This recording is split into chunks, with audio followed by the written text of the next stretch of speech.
Bonjour à tous, donc ravi de vous accueillir pour ce quatrième et dernier exposé du mois de l'optimisation.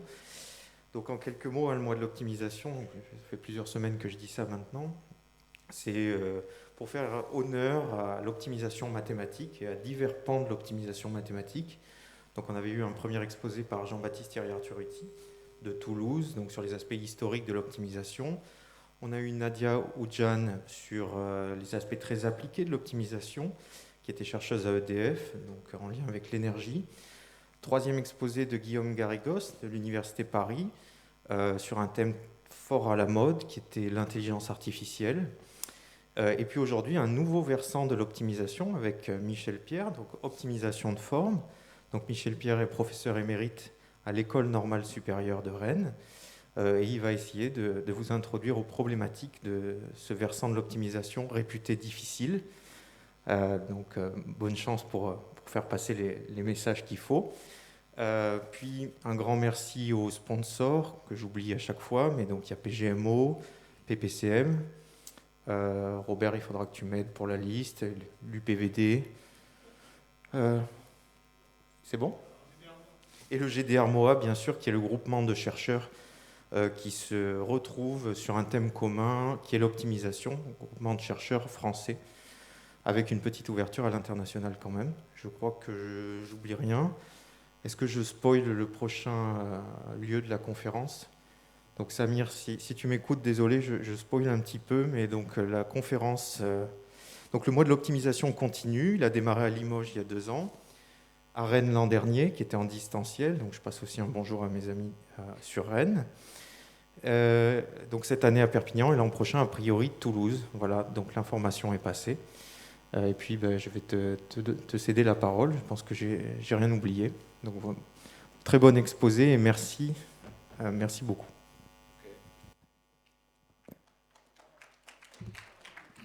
Merci Florent pour l'introduction. Bien, bonjour à tous. Ça fait très plaisir de voir tant de visages jeunes pour écouter un exposé sur l'optimisation de forme. Alors, comme l'a dit Florent, je suis professeur émérite à l'École normale supérieure de Rennes. Je voulais juste dire un mot sur cette École normale supérieure qui a été créée en fait en 1994. À l'époque, elle n'était encore qu'antenne de l'École normale supérieure de Cachan. Et donc le département, enfin ça a commencé avec un département de génie mécanique et génie électrique, puis un département de maths qui est arrivé, maths et informatique à l'origine, et un autre de droit, économie, gestion, et le dernier de sport, l'éducation physique et sportive.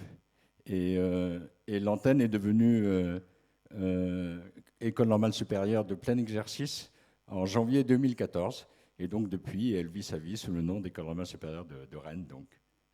Alors j'espère que... Bon, évidemment, même si c'est en Bretagne, l'école recrute au niveau national, comme toutes les écoles normales supérieures. D'ailleurs, les concours sont partiellement communs avec les autres écoles normales supérieures de Paris, de Lyon et de Saclay, puisque Cachan maintenant a émigré à Saclay. Donc j'espère que certains d'entre vous arriveront là-bas et réussiront le concours. En tout cas, vous serez bien accueillis et vous apprendrez plein de choses, vous verrez. Ok, donc aujourd'hui on va parler d'optimisation, mais un domaine de l'optimisation qui est un peu particulier puisqu'il s'agit d'optimiser des formes, c'est-à-dire que la variable c'est un objet géométrique, c'est une courbe, c'est une surface, c'est un volume, c'est une région du plan, une région de l'espace, ou ça peut être des choses qu'on trouve dans la nature comme les alvéoles de nids d'abeilles par exemple, ou des choses beaucoup plus industrielles comme les ailes d'avion, les carènes de bateaux, etc. Donc c'est extrêmement varié. C'est un très vieux sujet qui remonte à l'époque de la Grèce antique, même avant, et qui a évolué au cours du temps. Et en fait, ces dernières années, il a eu un regain d'intérêt énorme grâce au calcul qu'on est capable de faire maintenant, quoi. Grâce à l'augmentation de la puissance des calculs, et donc du calcul scientifique beaucoup plus performant, et de la modélisation mathématique de phénomènes industriels, réels. Donc il y a une explosion, et en tout cas, ce qui est sûr, c'est qu'il y a beaucoup de mathématiques derrière l'optimisation de forme, des mathématiques très jolies, très très passionnante. Et en fait, pour préparer cet exposé d'1 heure, une des grandes difficultés, ça a été de faire des choix. Parce que c'est très varié. Et on peut parler d'optimisation de forme et des mathématiques qui sont derrière pendant des heures. Donc, je fais des choix. Alors, je vais vous montrer déjà les choix que j'ai faits. OK, alors on va parler de la reine Didon et des problèmes isopérimétriques pour commencer. Ensuite, de surface minimale. Ensuite, là, je vais faire un petit peu de maths. Ça va être un peu plus dur à cet endroit-là, mais bon, c'est pas grave. Il suffit de piger l'intuition et c'est pas vraiment indispensable pour tout comprendre dans la suite. Alors, on va parler des domaines de largeur constante. Il y a plein de surprises derrière que j'ai déjà un petit peu énumérées là.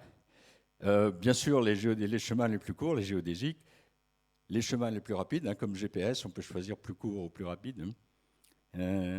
L'aiguille de Kakeya, c'est complètement différent. Et il se trouve que ça a généré tout plein de questions mathématiques profondes. Des formes optimales dans la nature, les nids d'abeilles, les globules rouges. Je dirais un mot aussi. Et puis je finirai par 3 exemples, en fait, parmi une foultitude d'applications en ingénierie, d'applications industrielles et tout à fait d'actualité, quoi. OK, alors allons-y. Problème de Didon. Bon, ça remonte, vous voyez, à 814 avant Jésus-Christ. C'est légende de la fondation de la ville de Carthage, tout près de Tunis. On en parle dans l'Énéide de Virgile. Donc l'histoire, enfin la légende, c'est que la reine Didon, pour des raisons un peu familiales, a dû quitter la ville de Tyr. Bon, comme j'ai indiqué, là, après l'assassinat de son époux par son frère. Bon. Et elle arrive sur les côtes de Tunisie, à l'emplacement de l'actuel Carthage d'ailleurs, où elle sollicite une terre au roi local, qui s'appelait Yarbas, pour installer sa suite avec laquelle elle était venue, pour installer ses compagnons. Voilà, donc elle sollicite un bout de terrain. Bon, alors le roi n'est pas très généreux. Il lui accorde, comme j'ai écrit là, autant de terre qu'une peau de bœuf en pourrait renfermer. Bon, ça ne fait pas beaucoup. Mais donc la légende dit que la reine Didon, eh bien, elle ordonne de découper la peau en petites lanières. Elle coupe tout autour et puis elle fait une grande lanière. Et alors elle respecte l'accord qu'on lui a donné, c'est-à-dire qu'elle essaye d'enfermer un espace, en l'occurrence le plus grand possible, d'enfermer donc cet espace avec la peau de bœuf, mais découpée en lanières, quoi. Alors pour faire le premier problème d'optimisation de forme, pour essayer de gagner le plus possible de terrain, avoir un espace le plus grand possible, comment elle a mis la lanière? Oui? Voilà, c'est ça. La solution, c'est le cercle. Exactement. Donc, alors voilà, juste en passant le passage de l'Énéide de Virgile où on parle de la fondation de Carthage. Ah, qu'est-ce qui s'est passé là? Ah voilà, ça revient. Ça, c'est une gravure du XVIIe. Une gravure du XVIIe, vous voyez ce qu'elle représente. On voit la reine Didon qui est en train d'ordonner de découper la peau de bœuf. Là. Ça marche, là, ok. La peau de bœuf en petite, enfin une longue lanière, donc, de petite largeur. Ok. Et alors, donc c'est la question que je posais tout à l'heure. On connaît la réponse. Donc, pour faire la plus grande surface possible, il faut mettre la lanière en cercle. Ok. Alors, c'est pas facile à montrer. Hein. Je vais y revenir tout à l'heure. Je voudrais faire un petit calcul d'abord, juste pour s'amuser. Bon, on suppose que la peau de bœuf fasse à peu près 2 mètres sur 2 mètres. Bon, c'est raisonnable, hein, quand on a vu tout à l'heure la gravure, là, 2 mètres sur 2 mètres. Donc, a priori, elle a droit à une surface de 4 mètres carrés. Évidemment, ce n'est pas beaucoup pour installer tous ces gens, hein, toute sa suite. Alors, si on la découpe en lanière, disons, de 4 mm pour avoir un compte rond, alors, si elle ne saccage pas la peau, la surface ne change pas. Et donc, la nouvelle surface,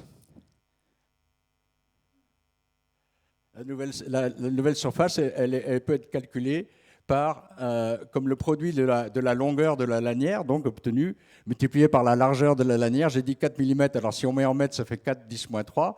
Donc, on simplifie par 4 pour trouver L. Et donc, L, c'est l'inverse de 10-3, c'est-à-dire 10 puissance 3. Donc, on va trouver une lanière qui fait 1000 mètres, c'est-à-dire 1 km. Bon, alors maintenant, il s'agit de la disposer le mieux possible pour avoir la surface la plus grande. Alors, si on la dispose en carré, faisons un petit calcul. Si on la dispose en carré, alors le périmètre du carré, c'est 1000, donc chaque côté fait 250. Donc la surface, ben, c'est 250 par 250 en mètres, d'accord? Donc ça fait, là j'ai fait le calcul, si je ne me suis pas trompé, ça fait 62 500 mètres carrés. Alors en hectares, c'est plus sympathique. Un hectare, c'est 10 000 mètres carrés. Donc ça fait 6 hectares, 25. Bon, alors c'est déjà mieux que les 4 mètres carrés quand même, hein. On est déjà pas mal, là. Alors si maintenant on met en cercle, si on fait en cercle, eh bien, le rayon du cercle en question, j'arrive pas à voir, là, voilà. Le rayon du cercle en question, il vérifie évidemment que le périmètre de pi r est égal à la longueur de la lanière. Donc r est égal à L sur 2pi, c'est-à-dire 1000 en mètres, ça fait 1000 sur 2pi. Et la nouvelle surface, elle va être donnée par la surface d'un cercle, hein, enfin d'un disque, exactement, pi r au carré. Donc ça fait pi 1000 au carré divisé par 4 pi au carré. Alors il y a simplification par pi. Okay, 1000 au carré, je l'écris 10 000 fois 100. Donc ça fait 10 000 fois 100 divisé par 4pi, c'est-à-dire 25 divisé par pi. 25 divisé par pi, c'est à peu près 8. Hein. OK, donc voilà. Donc ça fait 8 fois 10 000 mètres carrés, c'est-à-dire 8 hectares. Donc en tout cas, c'est mieux que le carré. Et bien sûr, bien mieux que la peau de bœuf au départ. Et en fait, Didon va même encore faire mieux parce que Carthage est au bord de la mer. Donc elle va utiliser exploiter le bord de mer. Elle ne va pas mettre de lanière le long du bord de mer. La mer délimite déjà la région, enfin la ville qu'elle veut construire. Donc, alors, je dois la voir là. Voilà, en fait, voilà un dessin de Carthage punique. Là. Donc, on voit bien qu'il y a une forme de demi-cercle. Hein, et donc, elle ne va mettre la lanière que sur la partie ronde. On ne s'occupe pas du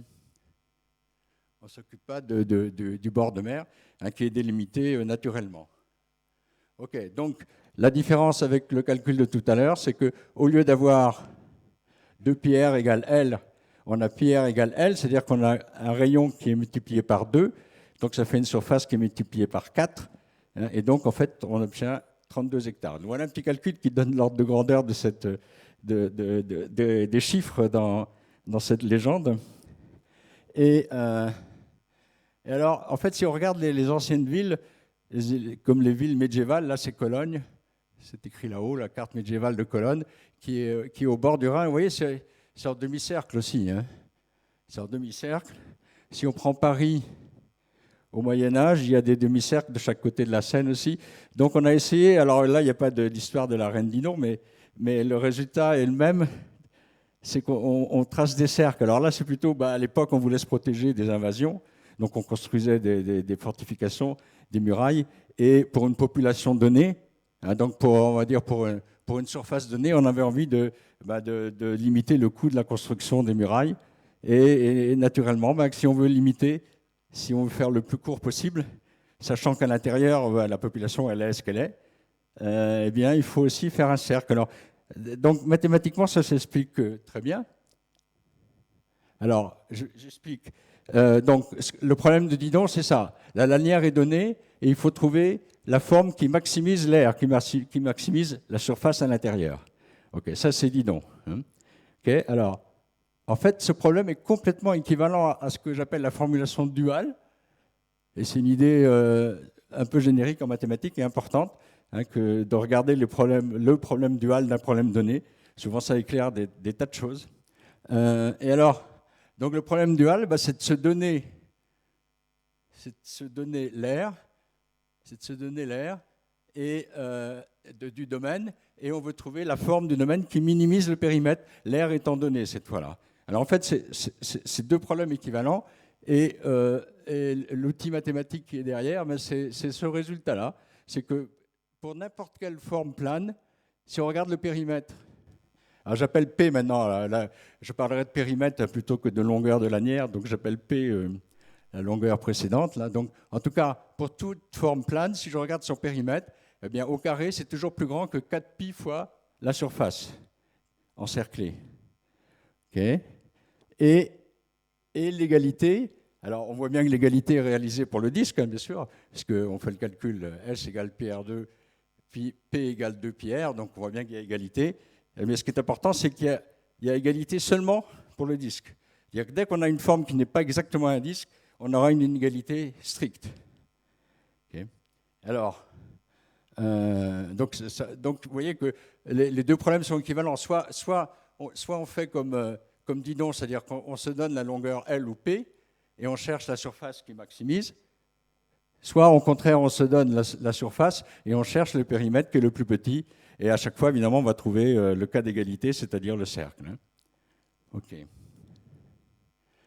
Alors, cette démonstration de l'optimalité du disque, en fait, elle a été faite par Steiner, déjà, au 19e, là. Alors, en fait, bon, elle n'est pas complète, sa démonstration, parce qu'il ne démontre pas l'existence d'une forme optimale. Alors, ce qu'il fait, c'est qu'il dit, bon, je prends une forme optimale, bon, si elle n'est pas symétrique, je symétrise et je fais mieux, enfin, je simplifie, hein, mais il montre que c'est nécessairement symétrique et dans tous les sens, ça doit être symétrique, donc il arrive finalement à montrer que c'est un cercle. C'est pas facile, hein, mais c'est ça l'idée. Mais il ne démontre jamais qu'il y a au départ existence d'une forme optimale. Alors, je vais vous faire un petit raisonnement mathématique. Je vais vous démontrer que 1 est le plus grand des nombres entiers positifs. Je suis sûr que vous n'allez pas être d'accord, hein, mais je vais vous le démontrer. Okay, comment je fais? Alors j'appelle n le plus grand des nombres entiers positifs. Je donne un nom, hein, pour pouvoir en parler, donc je l'appelle grand N. Okay, je l'appelle grand N et je regarde n au carré. Alors si n est différent de 1, n au carré c'est n fois n, donc c'est 2n, c'est 3n, c'est 1000n. Bon, c'est plus grand que n, strictement. Donc n ne peut pas être le plus grand, sauf si n égale 1. Donc n égale 1 est le plus grand des nombres entiers. Vous êtes d'accord ou... Il n'y a pas le choix. Hein, comment? Alors où est l'erreur? Alors j'ai pris les nombres strictement positifs, hein, je n'ai pas dit... oui, c'était strictement positif. Oui. Oublions le 0, oui, alors c'est encore un autre problème. Mais mettons le 0 de côté. Je raisonne avec les nombres entiers, 1, 2, 3, 4, 5, etc. Où est l'erreur? Il y a une erreur, on est d'accord, hein, parce que... Mais c'est piégeux quand même. Hein. Ben, l'erreur, c'est l'erreur que Steiner avait faite, c'est-à-dire que l'erreur, c'est d'avoir supposé a priori l'existence d'un plus grand nombre entier. Quand j'ai dit soit n le plus grand nombre entier, j'ai triché. Évidemment, on sait bien qu'il n'y a pas le plus grand nombre entier, donc il n'y a pas d'existence. Alors, en mathématiques, il faut démontrer l'existence, c'est important. Mais à l'époque, même au 19e, vous voyez, ce n'était pas encore quelque chose de complètement systématique. Donc, il faut penser que maintenant, les choses sont évidentes, mais ce n'est pas si évident que ça, fondamentalement parlant, quand même. OK. Alors, il se trouve que, justement, dans les problèmes d'optimisation de forme, il y en a pas mal qui n'ont pas de solution. Alors, il faut se méfier, quoi. Il faut se méfier. Il faut être prudent avec ça. OK, alors on passe en dimension supérieure. Maintenant, on a tout compris ce qui se faisait dans le plan, et on a vu que l'important, c'était cette inégalité là-haut, P2 sur S plus grand que 4pi. Avec égalité si et seulement si on a le disque, donc comme domaine. Hein. Alors, en dimension supérieure, c'est pareil. C'est pareil, alors prenons en dimension 3, hein, mais en fait, pour ceux qui connaissent les notions en grande dimension, c'est pareil. Donc, mais pensons en dimension 3. Donc, ce qu'on appelle le périmètre, donc on a des volumes. Les oméga, ce que j'ai appelé oméga, là, ce sont des volumes. Et ce que j'appelle périmètre d'un volume, d'un solide, donc c'est la surface latérale. D'accord? C'est ça qu'on appelle en général le périmètre. Donc, si on est en dimension 3, donc le périmètre, c'est des mètres carrés, quoi. Hein. Okay, les volumes, c'est des mètres cubes. OK. Alors, donc, on a la même inégalité, c'est-à-dire que si on prend un domaine, eh bien, le périmètre divisé par le volume. Alors, il faut mettre les puissances correctes pour que ce soit homogène. Ici, on avait P au carré. On avait P au carré et S. Donc, si on est en dimension n, il faut mettre n et n-1. Eh bien, en fait, ce quotient, il est toujours plus grand que le nombre qui est obtenu en prenant la boule comme domaine. Donc, la même chose qu'en dimension 2, mais en fait, c'est vrai en toute dimension. Et alors, en particulier, si on est en dimension 3, par exemple, si on se donne le volume d'un solide, eh bien, si on veut minimiser son périmètre, c'est-à-dire sa surface latérale, eh bien, il faut prendre une sphère. Et il n'y a que la sphère qui marche. Sinon, on est strictement dessus, exactement comme en dimension 2. Ok, alors tout ça, c'est pas facile. Hein.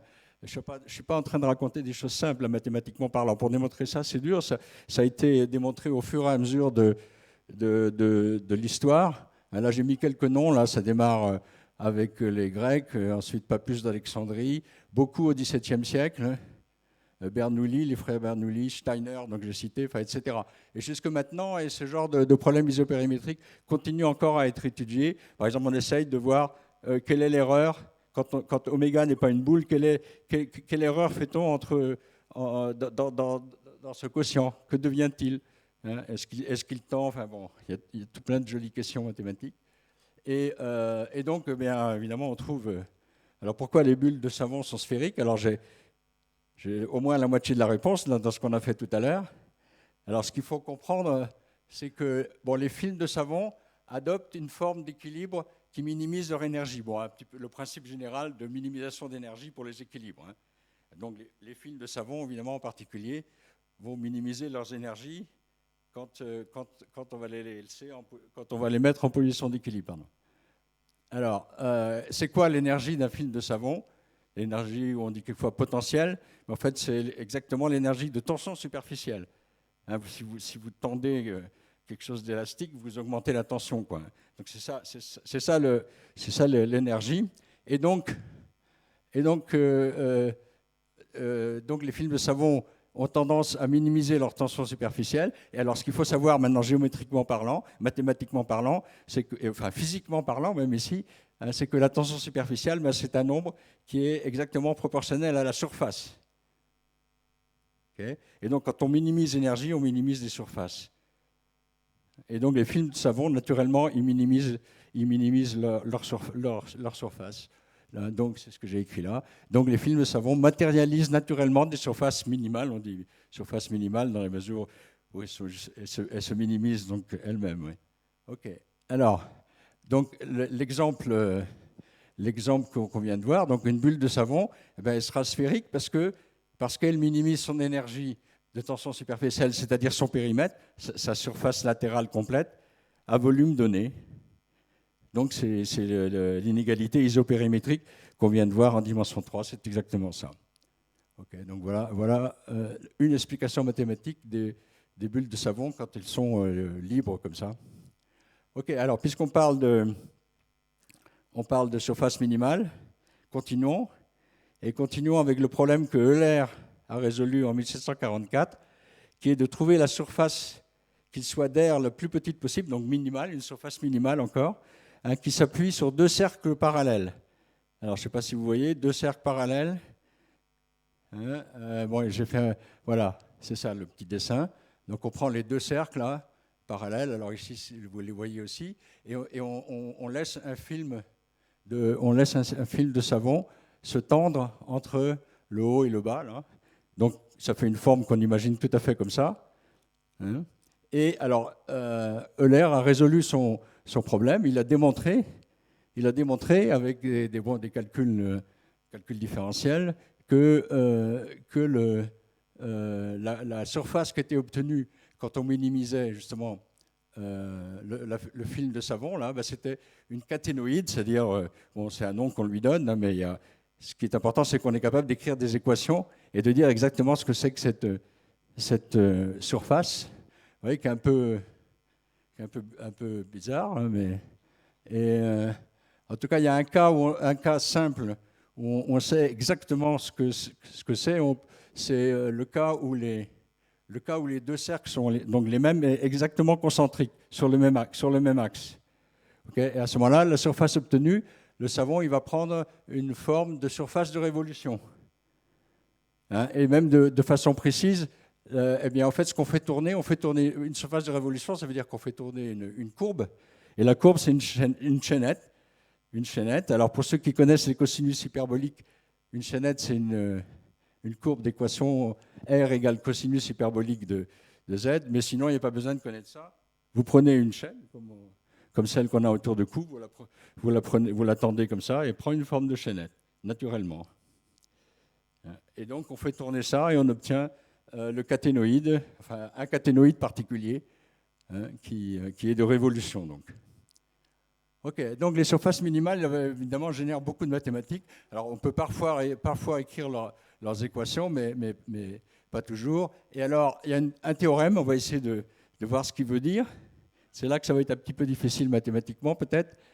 C'est que les surfaces minimales, elles sont de courbure moyenne nulle. C'est pour ça qu'elles ont des formes un peu comme le caténoïde tout à l'heure. Alors, qu'est-ce que ça veut dire, courbure moyenne nulle? Alors, c'est une conséquence dite, alors je vous donne les mots, c'est une conséquence des équations dites d'Euler-Lagrange. Voilà Euler, 18e siècle. Voilà Lagrange, un peu plus tard. Et donc, on retrouve ces deux mots, Euler-Lagrange, dans les conditions nécessaires pour être minimal, d'une façon générale, pour les surfaces donc en particulier. Alors, un petit peu de maths, allez, on y va. Une courbure. C'est quoi une courbure? Une courbure d'une courbe. Ici, on prend la courbe en jaune, là. Bon, alors on voit bien la courbure, même si on ne sait pas la définir, on a envie de dire qu'ici, la courbure est plus forte que là. Là, c'est une courbure forte, c'est très courbé, là. D'accord? Là, c'est pas du tout courbé. Là, c'est moyennement courbé. Là aussi. Alors, ici, la courbure, elle est dirigée vers le haut. Donc, la courbure, c'est une notion qui va être avec un signe. Donc, en général, vers le haut, on dit c'est une courbure positive. Par contre, celle-là va être négative, celle-là va être négative. Et à un moment donné, ça change, ça devient de négatif à positif. Donc, la courbure s'annule, c'est un point d'inflexion. Peut-être vous avez déjà, certains d'entre vous, entendu ça. Donc, un point d'inflexion. Et alors, maintenant, on peut quantifier exactement la notion de courbure. La notion de courbure en ce point-là, par exemple, comment on fait? Alors, on regarde les cercles qui sont tangents à la courbe en ce point-là. Bon, il y en a plein. On peut faire varier le rayon. Mais il y en a un qui n'est pas comme les autres. Il y en a un qui est beaucoup plus près de la courbe que les autres. Beaucoup plus... On le confond pratiquement avec la courbe quand on regarde au voisinage du point. Alors ce cercle, on l'appelle le cercle osculateur, qui vient du latin osculatio, qui veut dire baiser, d'où, vous voyez, sûrement le cercle qui entre en baiser avec la courbe. Et donc, on a ce cercle osculateur, on prend son rayon de courbure, et la courbure, c'est l'inverse. Exactement. Alors, par exemple, ici, on imagine bien que le cercle osculateur, il va être tout petit, là, de rayon petit, et donc il va y avoir une grande courbure. La courbure, c'est l'inverse. Et puis, en plus, on met le signe, comme j'ai dit tout à l'heure.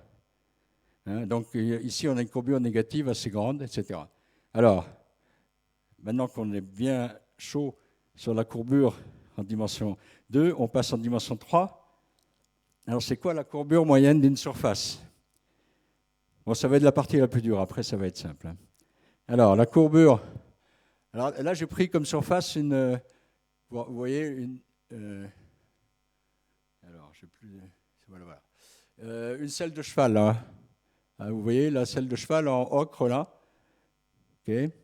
Alors, et j'ai envie de calculer la courbure moyenne, enfin de dire ce qu'on appelle courbure moyenne au point de la selle qui est en haut, là.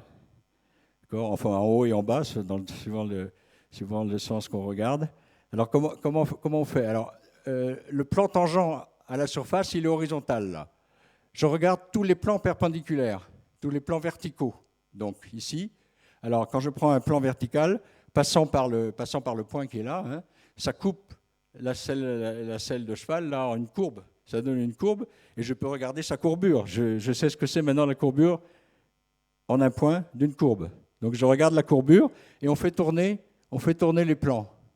On fait tourner, donc la courbure de la courbe obtenue dans l'intersection, elle varie, elle devient plus grande à un moment, plus petite à un moment. Ce qu'on appelle courbure moyenne, c'est exactement la moyenne de la plus grande courbure et de la plus petite courbure.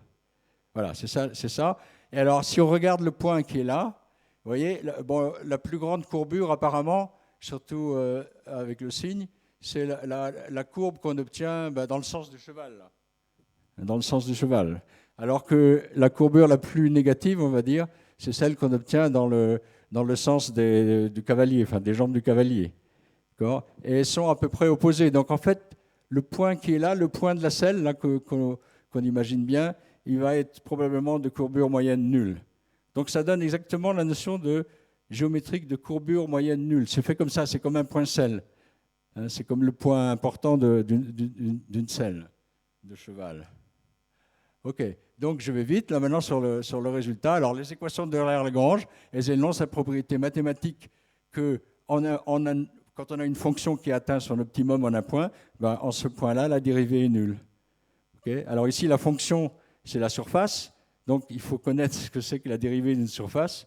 Okay, et alors justement, résultat mathématique, là je ne le démontre pas, hein, je vous demande de l'admettre, la dérivée de l'aire d'une surface, ben, c'est la courbure moyenne qu'on vient de définir.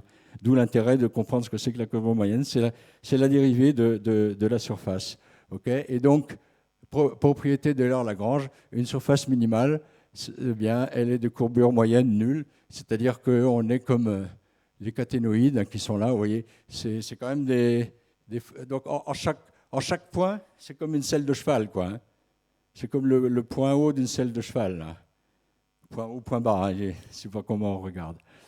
OK. Alors, des surfaces minimales, alors là, on a commencé par le problème de l'air, surface minimale qui s'appuyait sur deux cercles, mais on peut les faire s'appuyer sur tout ce dont on a envie. Et donc, dans la littérature, vous verrez des tas de dessins comme ça, avec tout plein de belles surfaces. Beaucoup ont des noms et une histoire qu'on trouve dans la littérature. En voilà encore d'autres.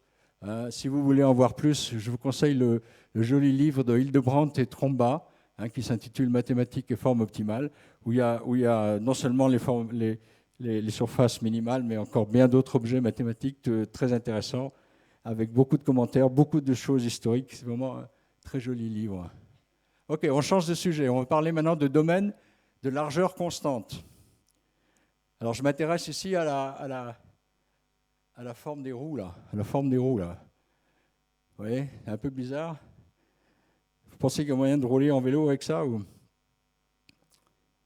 Alors, en fait, oui. Enfin, ça dépend comment c'est fait, mais ça peut ressembler à ça. Alors, donc, je vais définir la notion de domaine de largeur constante. Donc, je prends... Ça, c'est un domaine du plan. Je définis d'abord ce qu'on appelle largeur de la direction D. Donc, ici, c'est la direction verticale. Qu'est-ce que c'est que la largeur de ce domaine du plan dans la direction D? Eh bien, je prends des droites horizontales, je les rapproche le plus possible par en dessous et par au-dessus du domaine en question. Okay, donc, je mets deux droites horizontales et je regarde la distance entre les deux droites. Alors, voilà ce qu'on appelle la largeur de ce domaine-là dans la direction D, dans la direction verticale sur mon dessin. Bon, alors, une fois qu'on a défini ça dans une direction, on peut regarder dans toutes les directions. Hein, et un domaine, je parle des domaines convexes, hein, un domaine du plan est dit de largeur constante, et bien si sa largeur, au sens que je viens de définir, est la même dans toutes les directions D. Donc, vous voyez, on a D comme distance entre les droites, là, quelle que soit l'orientation qu'on prenne. Alors, donc un disque est de largeur constante. Ça va pour tout le monde, je pense. Un disque est de largeur constante, mais la première question qui se pose, c'est est-ce qu'il y en a d'autres? Est-ce qu'il y en a d'autres? Alors en fait, la question est liée à cette catastrophe de la navette spatiale Challenger, hein, qui a eu lieu en 1986 et qui s'est désintégrée quelques secondes après son décollage. Et les 7 astronautes, bien sûr, sont décédés qui étaient dans cette navette spatiale.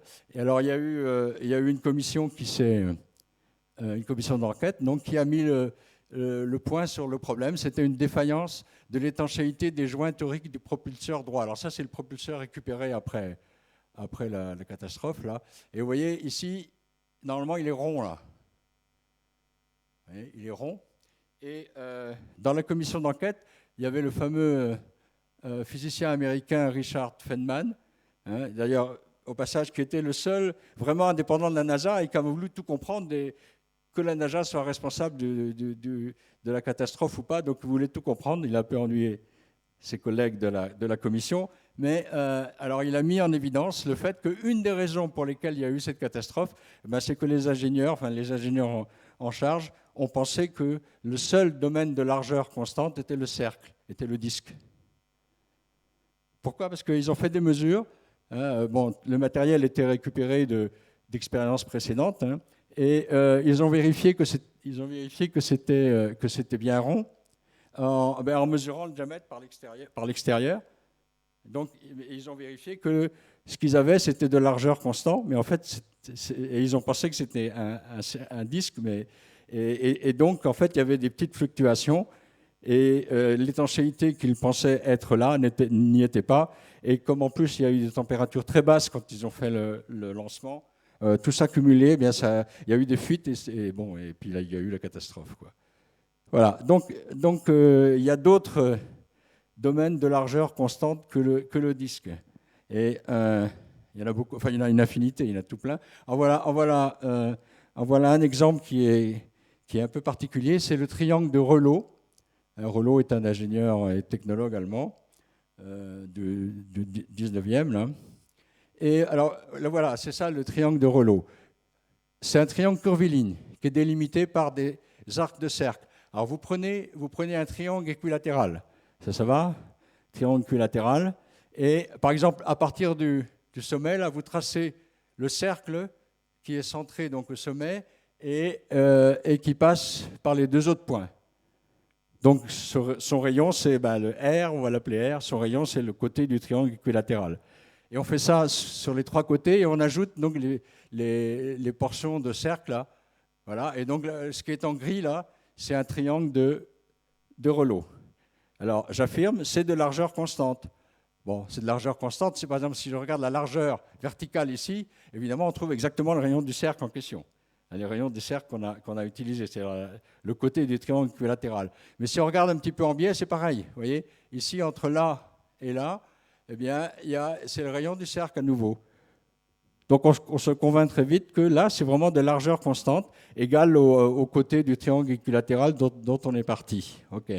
Alors, sa largeur donc, est constante et on peut calculer son périmètre. Alors, le périmètre, bon, il y a trois fois cet arc de cercle là.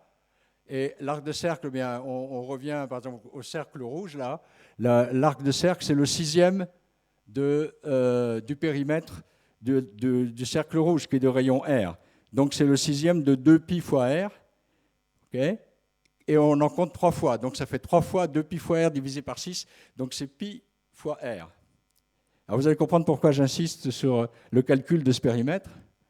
Alors voilà d'autres. Alors donc j'ai dit qu'il y avait beaucoup de domaines de largeur constante. Donc le triangle de Reuleaux, mais les polygones de Renault, c'est-à-dire le travail qu'on a fait avec un triangle, on peut le faire avec un pentagone, etc. Et même avec des polygones irréguliers même. Bon ici juste pour l'histoire. Il se trouve que les triangles de Reuleaux sont beaucoup utilisés en architecture, donc on en trouve comme ça, vous en repérerez.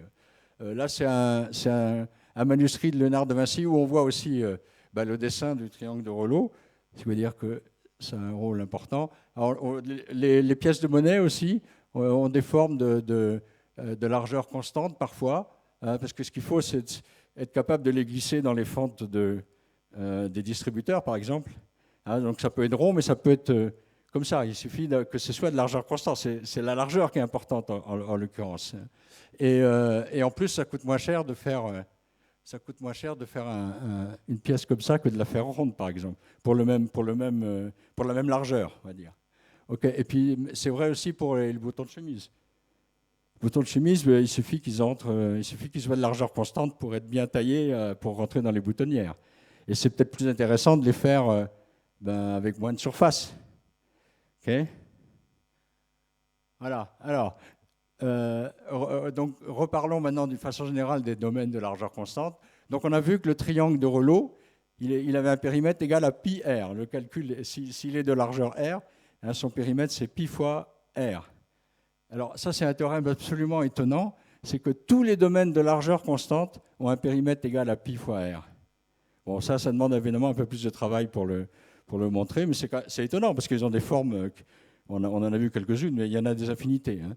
Et le périmètre est toujours le même. Hein. Toujours le même. Et leur R, qu'est-ce qu'on peut dire de leur R? Alors le triangle de Reuleaux, il a une R plus petite que le cercle de même largeur. Hein. Mais justement, alors autre théorème, c'est le triangle de Reuleaux qui a l'air la plus petite parmi tous les domaines de largeur constante. Hein, c'est vraiment l'optimum. Bon, ça aussi, ça demande une démonstration qui a été donnée, vous voyez, c'est récent quand même, hein, par Lebesgue et Blaschke, indépendamment. Donc ça date de 1914-1915. Donc c'est quand même des choses qui ont été comprises assez tard, finalement. Hein. Enfin, au moins, les conjectures étaient là, mais les vraies démonstrations, elles n'étaient pas faciles à trouver. Oui. OK. Donc, nous n'allons pas le démontrer ici. Ah, voilà. Par contre, il y a beaucoup d'applications des triangles de Reuleaux. Donc, des vélos comme ça, alors vous pouvez regarder sur Internet, ça marche. Hein. Alors, ce qui est un peu compliqué, c'est de faire l'articulation ici, parce que autant avec un cercle, il suffit de faire tourner autour de son axe. Là, il faut le faire tourner de façon un peu plus complexe. Mais il n'y a pas de soubresaut, hein. Ça marche. C'est vraiment de largeur constante. Quand c'est bien construit, le vélo se promène bien, de façon normale, on va dire. Okay. Alors voilà une autre application du triangle de Reuleaux. On en voit dans les moteurs dits de Wankel. Je ne vais pas m'étendre là-dessus, mais vous voyez, ça tourne bien. Hein. Et donc, ce qui est en bleu-vert, là, ça a bien la forme d'un triangle de Reuleaux exactement. Hein. Voilà. Et donc, les pistons, ça ressemble à des choses comme ça. Voilà. Et avec des triangles de Reuleaux, on peut faire des trous carrés aussi. Le dessin, là, bon, il n'est pas animé, mais vous imaginez que ça tourne et ça fait un trou carré. Alors, vous voyez, ici, c'est un forêt qui a exactement la forme extérieure d'un triangle de Reuleaux. Et donc, il est articulé d'une façon un peu comme les vélos de tout à l'heure. Là, et quand vous creusez, ben, vous faites un trou qui est pratiquement carré. Alors, il y a un léger arrondi en haut, enfin sur les coins, hein, mais c'est joli à voir. Ça creuse et ça fait un carré, quoi. OK. Bon, etc. Alors, maintenant qu'on a compris un peu la dimension 2, on va poser des questions similaires en dimension 3. Alors, il faut définir la largeur en dimension 3, ou on dit quelquefois l'épaisseur. Ben, c'est pareil, au lieu de travailler avec des droites, on va travailler avec des plans. Hein, on va prendre des plans et les plans parallèles, on va les rapprocher le plus possible jusqu'à contact avec le corps, et ça définit la largeur ou l'épaisseur dans une direction. Et donc, on comprend ce que ça veut dire d'être de largeur constante ou d'épaisseur constante. Hein, c'est comme en dimension 2, sauf que c'est en dimension 3. Donc, voilà. Alors c'est beaucoup plus compliqué. D'abord, ils n'ont pas tous le même périmètre. Le périmètre, c'est la surface latérale, hein, dans ce cas-là, puisqu'on est en volume. Là. Okay. Alors, il y a une magnifique formule, là, c'est qu'on a un lien explicite entre le volume et le périmètre. Si on a un solide, donc un volume, enfin solide d'épaisseur constante égale à R, eh bien, le volume et le périmètre sont reliés par cette relation-là. Okay, que je vous laisse lire. Hein, donc, très jolie formule. Et donc, en particulier, si on veut minimiser le volume, c'est pareil que de minimiser le périmètre. Donc, ce n'est pas du tout comme en dimension 2, évidemment. Alors, on a vu le triangle ils avaient tous le même périmètre, et le triangle de Reuleaux, il minimisait l'air. Hein. Donc là, ce n'est pas du tout pareil. Alors, problème ouvert pour vous, là, les jeunes. Là. Trouvez le minimiseur, trouvez celui qui minimise le volume ou le périmètre. Alors, pour vous aider, il y a une conjecture. Il y a une conjecture, c'est que tous ceux qui s'intéressent à ce problème pensent qu'il s'agit du solide dit de Meissner, hein, qui est un mathématicien allemand. Alors, je ne vais pas vous le décrire, le Meissner, mais je vais vous dire en gros comment c'est écrit, là, comment on le construit. Alors, on a compris comment on construisait un triangle de Reuleaux. Maintenant, en dimension 3, on va construire de la même façon un tétraèdre de Renault. Donc un tétraèdre régulier. Alors, au lieu de prendre un triangle équilatéral, vous prenez un tétraèdre régulier, donc avec 4 sommets, 4 faces qui sont des triangles équilatéraux, etc. Et vous prenez, au lieu d'avoir des cercles, vous prenez des sphères et vous ajoutez les petits bouts, là, comme on a fait tout à l'heure avec le triangle de Reuleaux, ça fait un tétraèdre de Reuleaux. Mais manque de chance, ça, c'est pas de largeur constante. C'est très piégeux, c'est pas de largeur constante. Alors, le solide de Meissner, bon, il faut renier un peu les arêtes. Alors là, c'est trop compliqué pour l'expliquer comme ça. Je ne pense pas que je serais capable, d'ailleurs. Et donc, il faut renier un peu. Il faut renier, mais c'est de façon précise. Hein. Et on fait un corps donc, qui lui est d'épaisseur constante. Et c'est lui le candidat. En tout cas, personne n'a trouvé mieux.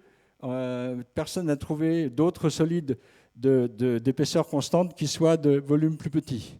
D'où la conjecture. Donc si vous voulez vous attaquer à ça, il faut peut-être commencer par comprendre celui-là d'abord. Hein.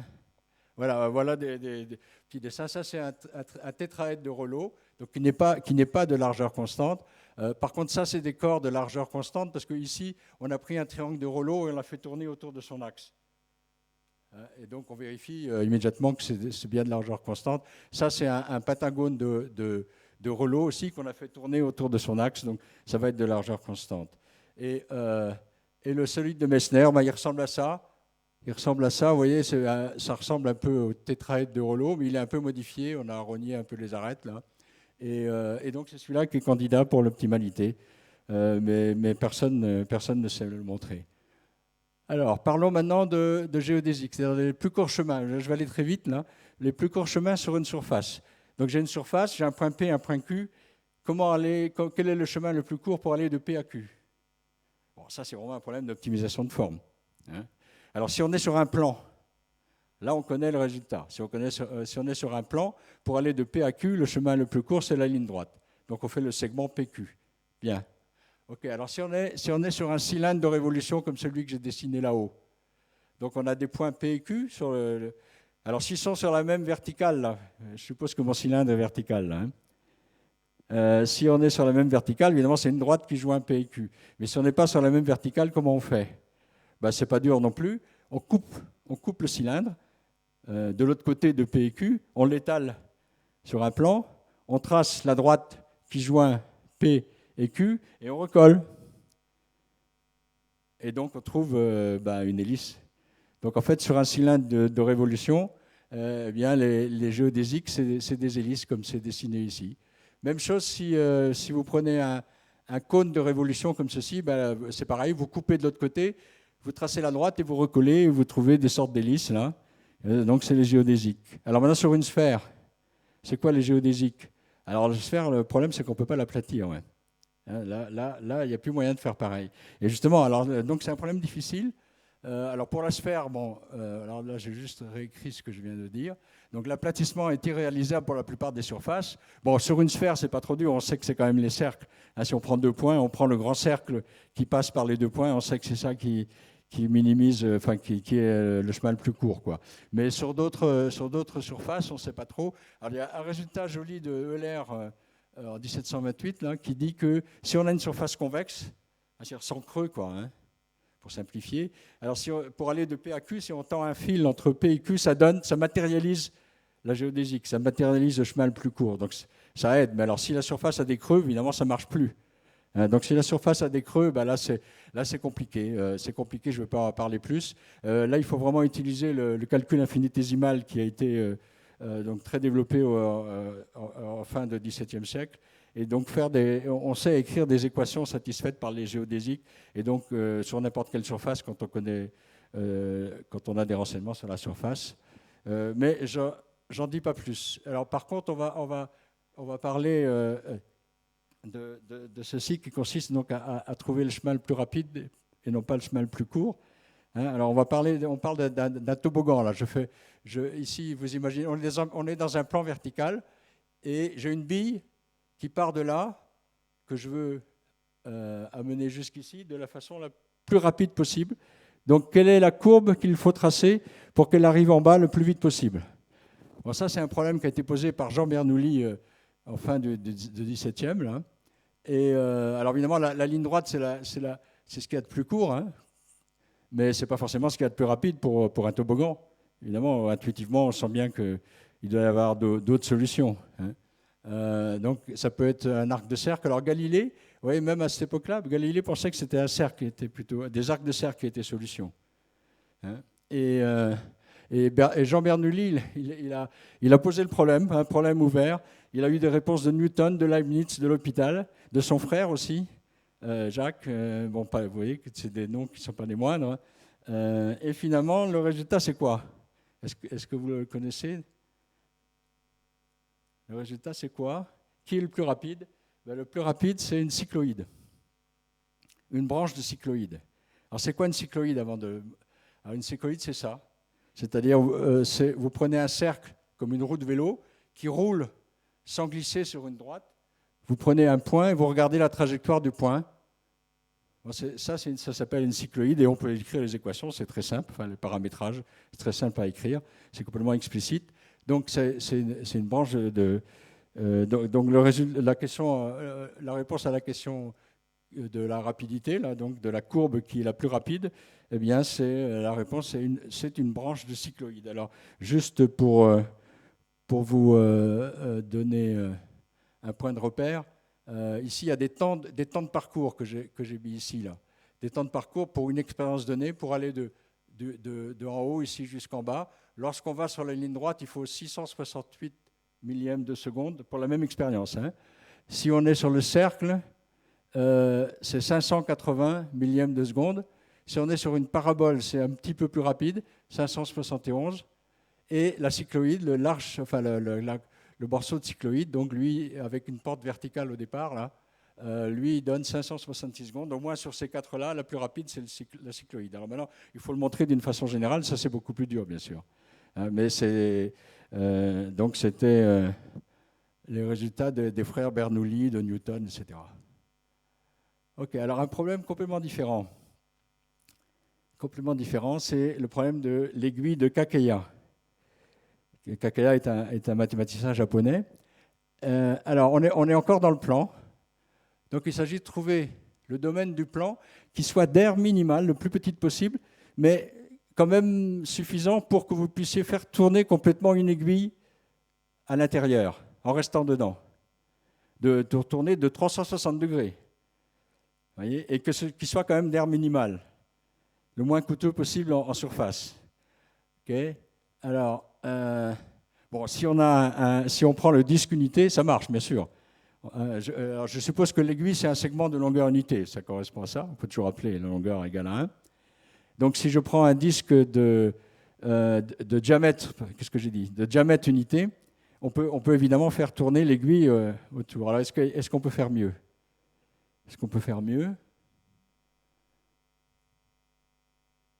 Alors, on appelle ça des domaines comme ça, on les appelle des domaines de Kakeya. Donc le disque de diamètre unité est bien un domaine de Kakeya. Mais en voilà un autre.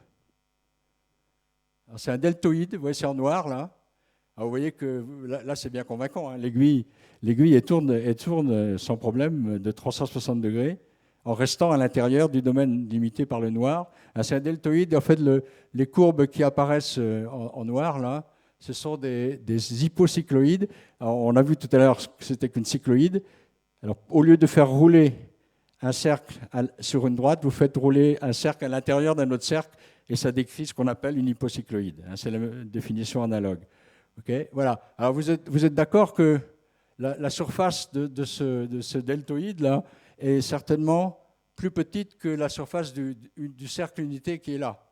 Hein, à vue d'œil, bon, il y a des bouts qui dépassent, mais ceux qui rentrent sont beaucoup plus grands. Hein. Donc on a fait mieux là. Okay, mais alors, est-ce que c'est ça le meilleur? La réponse est non. En fait, la réponse, là voilà, c'est qu'il n'y a pas de solution.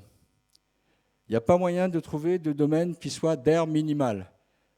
Parce qu'on peut trouver des domaines qui soient d'air aussi petites qu'on veut et pour lesquels on soit capable de faire tourner l'aiguille de 360 degrés. Et par contre, il n'y a pas le droit de faire une aire nulle. Parce que là, il faut quand même pouvoir bouger un peu. Quand même, hein. Il faut un petit peu d'air pour pouvoir bouger l'aiguille. Donc on peut faire aussi petit qu'on veut en air, mais pas zéro.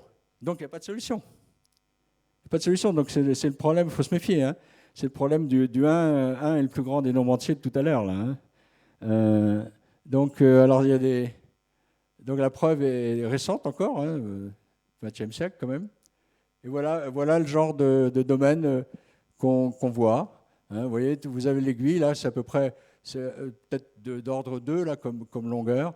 Donc l'aiguille, il faut la pousser en haut, la fait tourner, on la redescend, on la rentre dans l'autre, on la fait tourner. Il faut être patient, mais on y arrive comme ça. Et on fait des surfaces de plus en plus petites. Hein, et on peut faire aussi petit qu'on veut. Voilà. Donc il n'y a pas de solution. Alors ici, j'ai mis juste, je ne vais pas commenter ça plus, c'est juste pour dire que ce n'est pas un gadget le problème de Kakeya, c'est que ça a donné naissance à des tas de problèmes mathématiques très, très profonds. Hein, vous avez ici des mathématiciens qui sont cités, Tao, Bourgain, qui sont des lauréats de la médaille Fields. Hein, donc il y a du sérieux là-dedans après. Hein. Bon, ne me demandez pas d'expliquer plus, là, c'est assez complexe. Mais c'est pas un gadget, le problème de l'aiguille de Kakeya, c'est quelque chose qui a généré des tas de problèmes, des tas d'études intéressantes en mathématiques. Alors, autre chose, les abeilles. Les abeilles. Bon, on connaît tous ça, hein, c'est magnifique. C'est magnifique. Vous voyez que là, on a des alvéoles qui sont de toute évidence des hexagones réguliers. Il y a 6 côtés, hexagones réguliers. Alors, comment on peut expliquer ça? Bon, forcément, les mathématiciens s'emparent de ça. Ils considèrent que les abeilles sont certainement des bonnes mathématiciennes. Et si elles font ça, c'est qu'elles ont une raison et qu'elles ont trouvé le moyen de faire. Alors, là, bon, vous voyez que les alvéoles sont tous de même taille. Hein, donc, dans ce que je vais dire, les cellules sont toujours de même taille et de taille unité, on va dire, pour fixer les idées. Okay, et alors, les abeilles, qu'est-ce qu'elles font? Ben, il faut qu'elles construisent les parois de ces alvéoles. C'est ça qui coûte. Il faut de la cire. Donc, on va dire qu'elles essayent de se simplifier la tâche le plus possible, hein, et d'avoir le moins de cire à mettre en place. Donc, elles veulent minimiser la longueur de tous les bords. Là. On va appeler ça le périmètre total. Hein. Donc, mathématiquement parlant, quel est le problème? Alors, on va dire que la taille de chaque alvéole, comme j'ai dit, donc, elles sont d'air égale à 1. Okay, toutes, et donc, on va considérer que la fabrication de la cire des parois est coûteuse, et donc les abeilles cherchent à diminuer la longueur totale des parois. Alors, mathématiquement, ça veut dire, eh bien, je veux paver le plan avec des cellules d'air unité, et je veux le faire de telle façon que la longueur totale des parois, c'est-à-dire ce que j'appelle le périmètre total, soit minimale. D'accord? Mathématiquement parlant, c'est ça le problème. Alors, peut-être c'est plus facile à comprendre si on parle de carreleurs qui n'aiment pas faire les joints. Donc, ils vont essayer de choisir des carrelages qui minimisent la longueur des joints.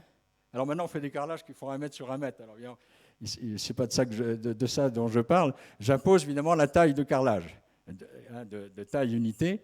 Et alors, comment il faut les prendre pour avoir le moins de joints possible à faire? En fait, c'est la même question, quoi. Et la réponse, c'est de faire comme les abeilles, c'est-à-dire de choisir un pavage avec des hexagones réguliers.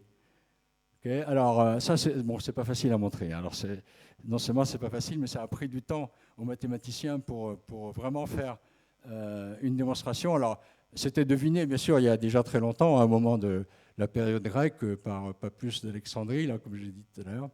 Et donc, à l'époque, ils avaient simplement montré que prendre un pavage hexagonal, c'était mieux que de prendre un pavage polygonal, comme un triangle, un carré, etc. Ce n'était pas une démonstration complète. Alors, il a fallu attendre 1940, vous voyez, avec Steinhaus, pour avoir une démonstration que, effectivement, le pavage hexagonal était optimal, mais en supposant qu'on n'avait a priori que des cellules identiques. Bon, ce qui est OK pour le problème des abeilles, hein, mais mathématiquement parlant, c'est très restrictif d'obliger à avoir des cellules identiques. Un peu plus tard, il y avait aussi une autre démonstration où, cette fois, les cellules étaient supposées convexes. Et donc, démonstration mais avec cette restriction, avec une hypothèse supplémentaire, quoi. Mathématiquement parlant, on aime bien avoir des démonstrations complètes. Et la démonstration complète, il a fallu attendre 1999 pour l'avoir, hein, par Thomas Hales, un magnifique article, où il démontre que, alors, ça c'est complètement numérisé, quantifié, hein, il démontre que si on prend le périmètre divisé par la surface, alors les surfaces, on a tous, chaque cellule est d'air unité, hein, je l'ai remis là, et donc là c'est le périmètre total, là c'est la surface totale. Eh bien, ce quotient est toujours plus grand que la racine quatrième de 12, la racine carrée de la racine carrée de 12, qui vaut à peu près 1,861. Alors c'est asymptotique, c'est-à-dire évidemment si je prends un pavage du plan, le périmètre est infini, la surface est infinie. Donc ce qu'on veut dire par là, c'est qu'on prend des pavages avec beaucoup de cellules, un petit peu comme les abeilles de tout à l'heure. Hein, alors je vais faire le cas du carré, par exemple. Hein, supposons qu'on ait un pavage par des carrés. Alors oubliez les bords. Hein, on regarde simplement les carrés ici. Je suppose qu'il y en a n dans chaque sens. Quelle est la surface? Quel est le périmètre total? Bon, ça c'est facile à calculer dans ce cas-là, on est d'accord. La surface, chaque petit carré est d'air égal à 1. Au total, il y en a n fois n, donc n au carré. Donc la surface totale, c'est n au carré. Multiplié par 1, c'est n au carré. Hein.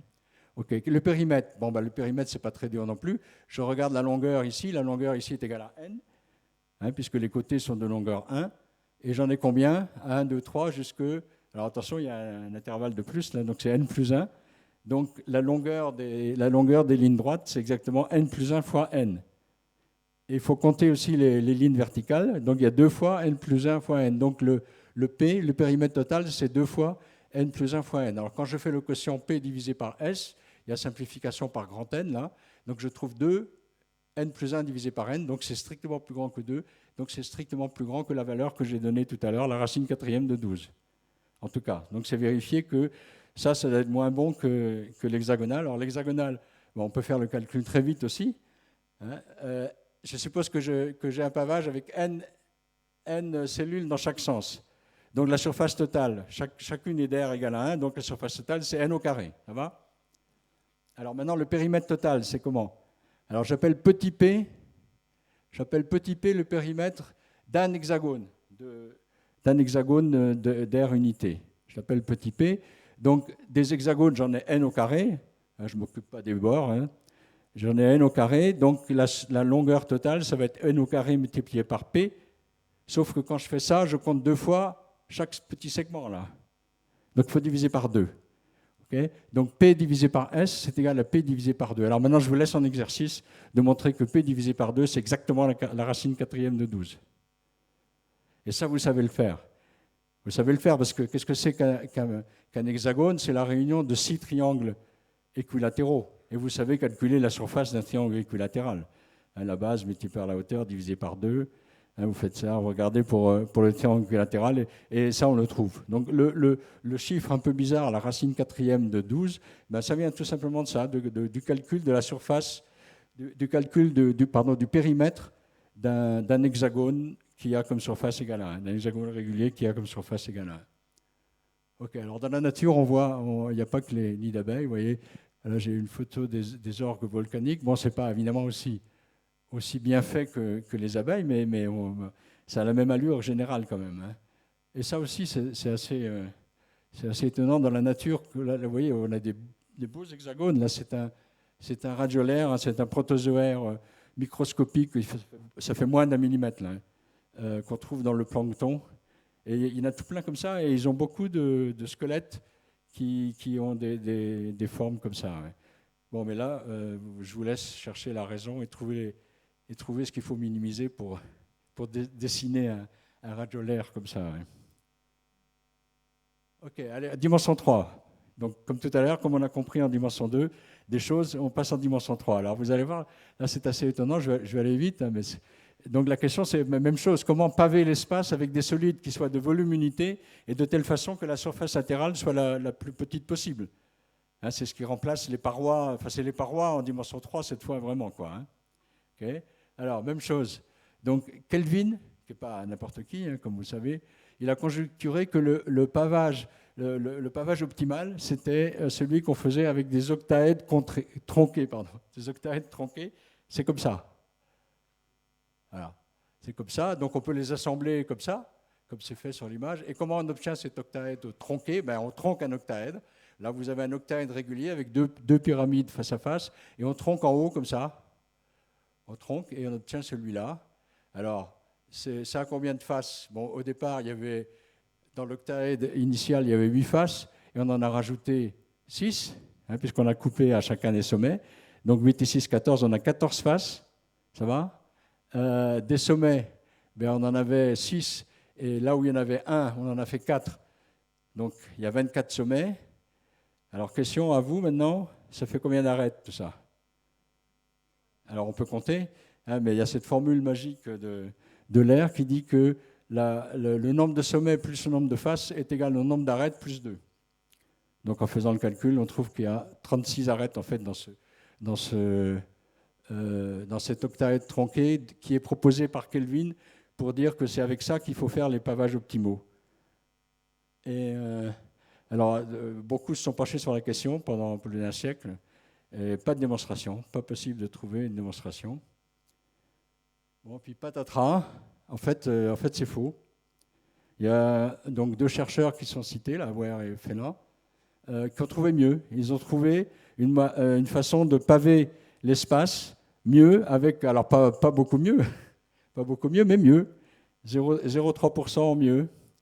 Voilà, alors leur brique de construction, c'est ça. Donc ça, c'est la brique, hein. Donc il faut la répéter et faire les assemblages. Évidemment, c'est plus compliqué que l'octaèdre, hein, mais donc c'est ça qu'ils avaient trouvé, mais ils n'ont pas démontré que c'était optimal encore. Alors en fait, c'est faux. Donc patatras à nouveau en 2016, donc tout récemment, il y a eu donc les deux mathématiciens qui sont cités là-haut de Liège. Et ben, ils ont trouvé encore meilleur, encore mieux que l'exemple précédent. En fait, ce qu'ils ont, donc c'est compliqué. Alors je ne l'ai pas reproduit là, 24 polyèdres, vous voyez, avec des polyèdres qui ne sont pas les mêmes, 16 d'une, enfin bon, bref, c'est compliqué. Et alors, ce qu'ils ont fait, c'est qu'ils ont mis au point un logiciel. Alors, on change de technique, de méthode. Ils ont mis au point un logiciel qui teste des milliards de possibilités de pavage de l'espace. Et donc, à force de le faire tourner, ben, ils arrivent à mettre le doigt sur quelque chose qui est mieux. Mais ça ne veut pas dire qu'ils ont le meilleur. Ça veut dire qu'ils en ont trouvé un qui est mieux. Donc, ils disent que les conjectures précédentes ne sont pas bonnes, mais alors c'est encore un problème ouvert. Donc, voilà. Donc jusqu'ici, ben voilà, la progression dans les solutions, mais on ne sait pas s'il faut continuer ou pas. Donc si ça vous intéresse, vous pouvez attaquer le problème, mais vous imaginez que ce n'est pas très simple, hein. Alors, on change de sujet. Les globules rouges. Les globules rouges, ce n'est pas des sphères, c'est des choses qui, en temps normal, en tout cas, ressemblent à quelque chose comme ça, où c'est une sorte de disque gonflé avec des creux au milieu, des surfaces qui sont plutôt concaves. Donc ça ressemble à ça. Et alors je parle de ça parce que alors on a parlé des abeilles, on a trouvé une méthode pour justifier, pour essayer de comprendre pourquoi les abeilles arrivent à faire ça. On a minimisé quelque chose. On a minimisé la longueur des parois. Alors ça, c'est un problème systématique. Que doit-on minimiser quand on voit dans la nature quelque chose qui a une forme donnée? Comment obtenir, que faut-il minimiser pour obtenir cette forme quand on fait le calcul? Voilà. Alors, ce qui est étonnant, c'est qu'on arrive à faire ça pour les globules rouges. Alors, je vous laisse regarder la littérature, hein, mais voilà, ici, par exemple, la première colonne, ce sont des globules rouges observés dans des situations différentes, donc leur forme change, hein. Et la deuxième colonne, c'est les mêmes, mais calculés. Calculés avec une énergie suffisamment bien choisie à minimiser pour obtenir ce qu'on veut, pour obtenir ce qu'on observe. Okay. Alors, même chose ici. Ça, c'est observé, ça, c'est calculé. Alors, j'espère que les vôtres ne ressemblent pas à ça, parce que là, c'est typique d'une cirrhose éthylique. Et donc, ça rend la chose encore plus intéressante de voir qu'est-ce qu'il faut minimiser ou optimiser pour les atteindre, hein. Alors, en tout cas, en ce qui concerne les globules au repos, là, normaux, on va dire, alors voilà, donc étonnamment, on sait attacher une énergie qui, quand on fait les calculs numériques, donne ce genre de forme. Alors, voilà, l'énergie en question, la voilà. La voilà. Alors, on prend cette énergie dite énergie de Villemort. Alors, vous voyez comment elle est construite? On se place au bord, sur le bord, ça c'est le bord de oméga, c'est la face, hein, la face du globule. On regarde sa courbure moyenne. Alors maintenant, ça y est, hein, comme j'ai passé un peu de temps à expliquer ce qu'était la courbure moyenne, donc on sait ce que c'est. On l'élève au carré et on l'intègre sur la surface. Donc ça fait une quantité qui vaut ce qui vaut, mais qui est complètement géométrique, qui ne dépend que de la surface, que de la courbure, donc c'est complètement géométrique. C'est une certaine quantité qu'on est capable de calculer facilement maintenant numériquement, il n'y a pas de difficulté. Et alors, donc ce qu'il faut faire, c'est, eh bien, pour retrouver les formes en question, hein, je vous renvoie à la littérature pour les détails, mais si vous minimisez, vous retrouvez les formes des globules, comme j'ai montré tout à l'heure, là sur les photos, en minimisant cette énergie avec le volume fixé et le périmètre fixé. Alors le volume est fixé parce que le volume, c'est le volume de sang. Bon, il y a ce qu'il y a à l'intérieur comme sang, et le périmètre le périmètre, c'est-à-dire la surface de la membrane, est fixée aussi. Bon, ça, c'est une donnée aussi. La membrane se déforme, mais sa surface est une donnée du problème. Et donc, il faut faire la minimisation avec les contraintes, minimisation de cette énergie qui est là, avec les contraintes de volume et de périmètre. Et ça donne des choses comme comme j'ai montré. Et donc, c'est un exemple typique de quand on voit quelque chose dans la nature avec une certaine forme, comment est-il possible de deviner l'énergie qui va permettre de la retrouver comme, numériquement, donc comme forme optimale correspondante. Ok, alors, là, je vais essayer d'aller vite. Là, il me restait à donner trois exemples de problèmes de forme optimale, mais actuels, liés à l'ingénierie et à l'industrie. Alors, je vais essayer de faire vite. Donc, un exemple en aéronautique, un autre en hydrodynamique, un autre en électromagnétisme. Mais il y en aurait eu bien d'autres. Alors là, il faut faire des choix en acoustique, en optimisation de structure, on peut parler de thermique, etc. Enfin, tout ce qui est là. On fait de la segmentation d'images aussi par des problèmes, par des techniques d'optimisation de forme, etc. Alors, l'avion. L'avion est soumis à son poids, qui l'attire vers le sol. À la portance, alors portance, c'est le contraire, c'est la force qui est générée par les ailes et qui s'oppose au poids. La poussée donc, qui provient des réacteurs et qui permet l'avancée de l'avion. Et la traînée, alors la traînée, c'est tout ce qui freine, c'est tout l'air qui freine l'avion, qui l'empêche d'avancer vite. Okay. Alors, un des buts de l'optimisation de forme, c'est d'optimiser la forme des ailes pour essayer d'avoir une faible traînée ou une forte portance. Comment dessiner l'aile pour que ce soit le plus efficace possible au niveau traîné, c'est-à-dire que l'air soit le moins ennuyeux possible en quelque sorte. Alors, je voulais juste vous montrer un peu à quoi ça correspond. C'est assez énorme comme calcul. C'est assez énorme. Alors voilà, ça c'est une coupe d'ailes d'avion, vous devinez. Okay. Et donc, ce qu'on fait, on essaie d'avoir une forme optimale de l'aile. Donc, on démarre avec une forme initiale et en un certain nombre d'étapes, un nombre fini quand même, on essaye d'arriver à une forme optimale pour la construction et pour aider à la construction de l'avion et de la forme de ses ailes. Okay. Alors, donc il y a plusieurs étapes, un nombre fini d'étapes, mais à chaque étape, il faut identifier toute l'aérodynamique autour de l'aile. Donc c'est très compliqué, c'est un gros calcul qui nécessite de résoudre des équations non linéaires. En l'occurrence, ce sont les équations de Navier-Stokes. Et donc, vous voyez, il y a un exemple de maillage, là. Donc, il y a des petits triangles. Et donc, pour chaque triangle, il faut trouver tous les paramètres concernés, c'est-à-dire la pression de l'air. Alors, ici, on imagine que l'aile d'avion est fixe. On peut supposer que l'aile est fixe et que c'est l'air qui bouge. C'est complètement symétrique. Donc, on regarde l'air autour, on regarde sa pression dans chacun des petits triangles. On regarde sa pression, on regarde sa densité, on regarde la vitesse de l'air. J'ai dit que c'était l'air qui bougeait. Et il faut faire ça sur chacun des petits triangles. Et des petits triangles, il y en a de plus en plus, bien sûr, quand on se rapproche de l'aile, parce que les phénomènes sont très complexes, turbulents, etc. Donc il faut faire des calculs plus précis. Donc c'est un calcul assez énorme. Et alors, il faut faire ça en essayant d'optimiser la forme pour que à chaque étape, la traînée soit plus faible. Et pour avoir une traînée la plus faible possible. Et alors, il faut utiliser un algorithme d'optimisation. Donc j'ai repris un petit dessin là, qui explique ce que c'est qu'un algorithme de gradient. Alors c'est un peu comme si vous étiez dans la montagne, vous voulez descendre à la station en bas, il y a de la neige ou il n'y a pas de neige, peu importe, soit c'est en ski s'il y a de la neige, soit c'est à pied, et vous n'avez pas de carte, vous voulez descendre. Alors comment faire pour essayer d'avoir des chances d'arriver en bas? Alors vous commencez par regarder devant vous et vous allez dans la direction de plus grande pente, là où ça va le plus bas, la plus grande pente. Et vous allez dans cette direction-là pendant un certain temps. Vous refaites le point, parce qu'il ne faut pas continuer trop loin, sinon on risque de remonter de l'autre côté. Donc on avance un peu, on regarde à nouveau quelle est la direction de plus grande pente, on y va pendant un certain temps, etc. etc. Et si tout se passe bien, on arrive en bas. C'est ça un peu un algorithme de gradient, sauf qu'au lieu de diminuer l'énergie potentielle du skieur, il faut diminuer la traînée de l'avion, qui est une expression plus compliquée. Et donc, évidemment, il y a tout plein de problèmes de convergence. Donc voilà, donc c'est un résultat qu'on peut trouver en ligne, là, qui a été fait par un collègue de l'INRIA.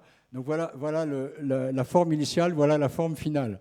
Alors c'est dur de voir la différence. Il n'y a pas grande différence visuelle, hein, mais ça fait beaucoup de différence en ce qui concerne la traînée, puisque la traînée ici a été réduite de 50%, ce qui était quand même assez énorme, hein. Ce qui est représenté en couleur, c'est la pression. Donc on voit qu'il y avait ici au départ une discontinuité dans la pression qui a été bien absorbée ici par la suite. Bon, enfin bref, ça c'est un exemple. Okay. Un deuxième exemple, c'est l'optimisation des carènes de cargo et de paquebot. Voilà un porte-conteneur. Là, voilà à quoi ça ressemble, la bulle d'étrave d'un cargo et sa ligne de flottaison, donc, qui est en couleur ici, qui est en rouge là. Donc la ligne de flottaison, c'est la partie mouillée. Je n'ai pas dit tout à l'heure, ce qu'on appelle la carène, c'est la partie mouillée de la coque. Et donc la ligne de flottaison indique le haut de la carène. C'est-à-dire qu'en régime normal, quand il est chargé de façon standard, eh bien, en fait, il est enfoncé dans l'eau jusqu'à cette ligne de flottaison. Okay. Voilà, un autre exemple, c'est le Harmony of the Seas, qui est sorti de Saint-Nazaire en 2015. C'est un des plus grands, je crois qu'il y en a eu un paquebot encore un peu plus grand juste récemment, qui est sorti des chantiers de Saint-Nazaire.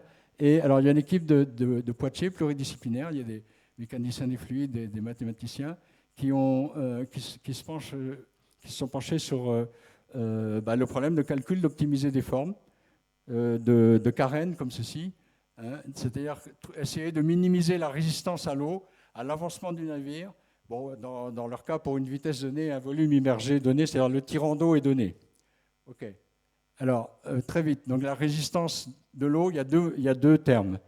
Hein, il y a deux termes. Il y a la résistance visqueuse, alors celle-là, c'est celle d'une voiture quand on pénètre dans l'air. Hein, une résistance visqueuse qui est proportionnelle à la surface de la carène et au carré de la vitesse. Okay, d'une part. Alors l'autre, c'est celle qui est un peu comme la traînée dans l'avion. Ça dépend vraiment de la forme. Et c'est un peu plus compliqué à calculer. Alors, je vais revenir là, pardon. Les calculs de l'équipe de Poitiers a été faite avec une formule qui a été proposée par Mitchell, vous voyez, en 1898. Là. Et donc, voici Mitchell. Et voilà la formule à quoi elle ressemble. Évidemment, on ne va pas regarder ça en détail. Ce qu'on va retenir, c'est que ça dépend de la forme. La forme, elle apparaît ici dans les dérivés de F. F, c'est la forme. Okay. Et alors, voilà ce qu'il trouve. Voilà un exemple, c'est un peu comme les ailes d'avion de tout à l'heure. Ce qui est en haut, c'est la forme initiale. Et puis ça, c'est la forme finale. Donc là, c'est une coupe au milieu de la carène. Hein, et la carène vue en dimension 3, la voilà. Donc ça, c'est la forme optimale. Vous voyez, on repère les étraves là, aux extrémités, comme dans les exemples qu'on a vus.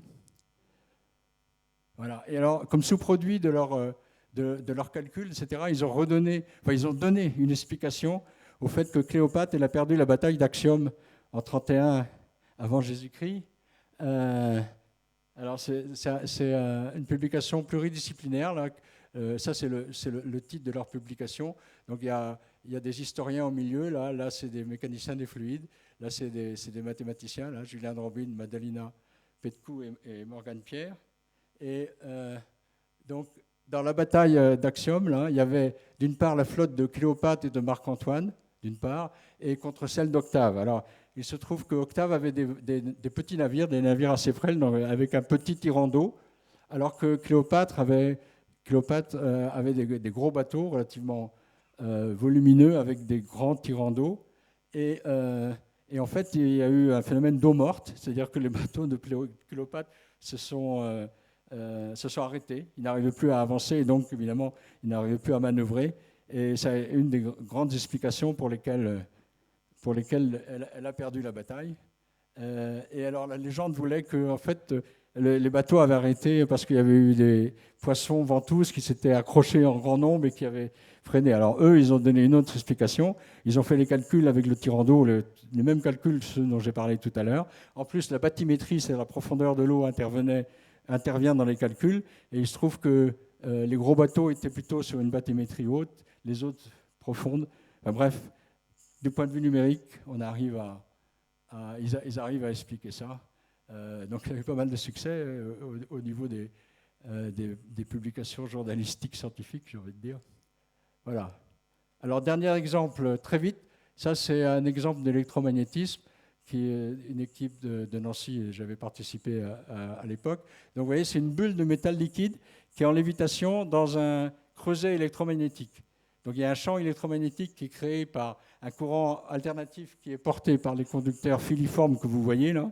Donc ça fait une sorte de creuset électromagnétique. Vous mettez dedans un morceau de cuivre ou un morceau d'aluminium, il fond par effet Joule, il devient une bulle de liquide. Et alors question, quelle est la forme prise par la bulle? Deuxième question, si je veux une forme, est-ce que je peux l'obtenir par ce procédé? Et si oui, comment il faut disposer les inducteurs autour? Voilà. Donc, alors, très vite, on écrit, c'est un problème d'optimisation de forme. Il faut trouver l'énergie totale, parce qu'on pense bien que, comme dans beaucoup de problèmes similaires, l'état d'équilibre, il est atteint quand l'énergie totale est minimale. Okay? Et l'énergie totale, c'est quoi? Il y a l'énergie électromagnétique, bien sûr, hein, le champ magnétique, la taille du champ magnétique. Il y a une énergie de tension superficielle, comme dans les films de savon. Ça, on l'imagine bien. Et puis, il y a un poids, parce que le métal, il pèse. Donc, il y a une énergie potentielle de gravité. Donc, on prend ces énergies, on fait le calcul, on fait le calcul de minimisation de l'énergie totale. Alors, à volume donné, parce qu'a priori, le volume des métals, il est donné quand on met le morceau de métal à l'intérieur. Et on utilise un algorithme d'optimisation, comme celui que j'ai expliqué tout à l'heure, de gradient, ou quelque chose d'un peu plus élaboré. Et après un certain nombre de calculs, en partant d'une sphère, on obtient ça. Hein, et voilà, pour le même problème, d'autres calculs qui ont été réalisés par des collègues allemands, là, qui donc donnent des formes un peu différentes et assez amusantes. Là. Et donc, ils ont disposé leurs inducteurs comme ça. Là. Voilà, encore un autre calcul. Et alors, je termine en douceur en vous posant un problème. Quelle énergie faut-il minimiser pour trouver cette forme? Et j'arrête là. Merci de votre attention. Désolé.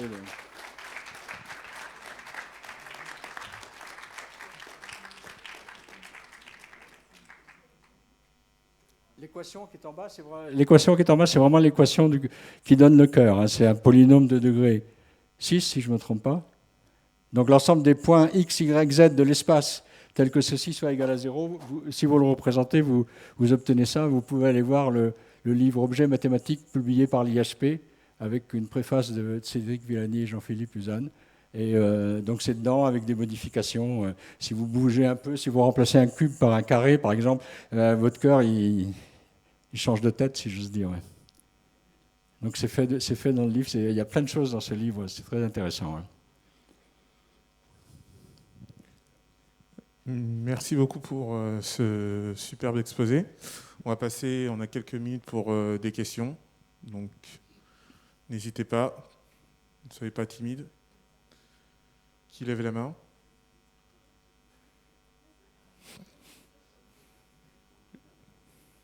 Je vais pointer, hein. Non? Ah.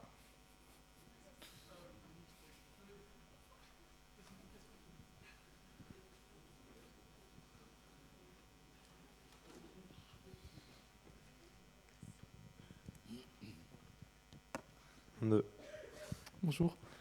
Bonjour. Alors, quand vous parlez d'énergie, là, par rapport à cette vigueur là particulièrement, vous sous-entendez une énergie qui applique une transformation précise. Enfin, par exemple, là, tout à l'heure, vous parlez d'énergie potentielle. Si on diminue l'énergie potentielle, on diminue l'altitude. Du coup, on baisse. Ouais. Vous voyez ce que je veux dire? Du coup, là, c'est la même logique. Donc, oui, celle-là, là c'est un peu en plaisanterie, celle-là. C'est justement parce que c'est tellement. Alors, c'est la bonne question. Qu'est-ce que j'entends par énergie? Alors, j'ai parlé d'énergie à plusieurs reprises. Hein. En fait, c'est plutôt une fonctionnelle qui ne dépend que de la forme, que de l'aspect géométrique de la forme qu'on veut optimiser. Et donc, c'est fonctionnelle qui, quand on la minimise avec des contraintes éventuellement, par exemple, contraintes de volume, pour la bulle de savon au départ, le volume était fixé. Oui. Donc la question c'est quelle est la fonctionnelle plus que l'énergie, c'est pas toujours une énergie, une fonctionnelle qu'il faut minimiser pour retrouver cette forme, quoi. Un outil à appliquer. Exemple, les globules rouges. Alors j'ai dit que ça s'appelle dans la littérature énergie de Villemort, hein, la chose intégrale de la courbure au carré. Oui. On appelle ça énergie, mais bon, c'est plutôt cette fonctionnelle qui donne le bon résultat, quoi. Exactement comme pour les abeilles, c'est pareil. Les abeilles, c'est contesté d'ailleurs. Il y en a qui disent que mais non, ça n'a rien à voir avec l'optimisation de la longueur des parois, c'est autre chose. En tout cas, si on minimise la longueur des parois, on trouve la solution. Mathématiquement parlant, on trouve la solution. Donc on l'appelle énergie ou pas. Enfin là, en l'occurrence, c'est plus quantité de travail ou quantité de cire, je ne sais pas. Ouais. Je ne sais pas si ça répond à... Oui, je comprends. Et une autre question qui n'a pas grand-chose à voir, mais est-ce que je pourrais connaître votre parcours? Pardon? Votre parcours. Mon parcours, Voilà. ouais. Par curiosité.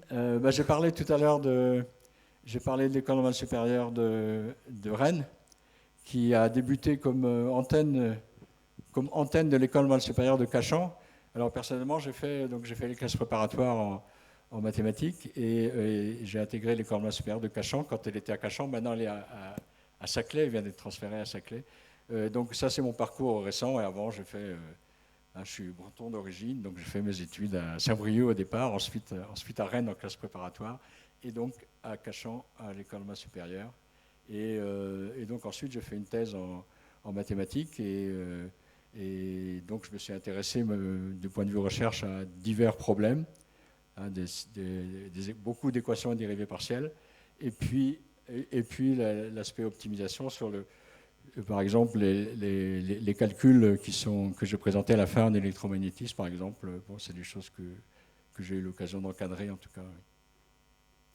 Voilà, je ne sais pas si ça donne une idée du parcours.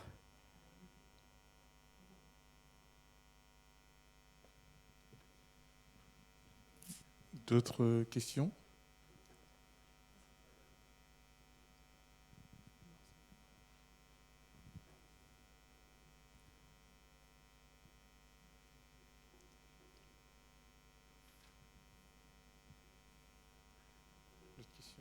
Non, personne.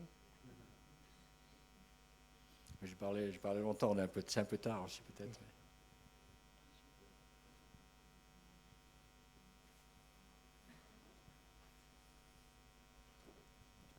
Donc, tu as parlé de problèmes ouverts en optimisation de forme. Est-ce que tu as parlé de ton problème ouvert préféré ou est-ce qu'il y en a d'autres de notables et d'accessibles à moi et puis au public aussi?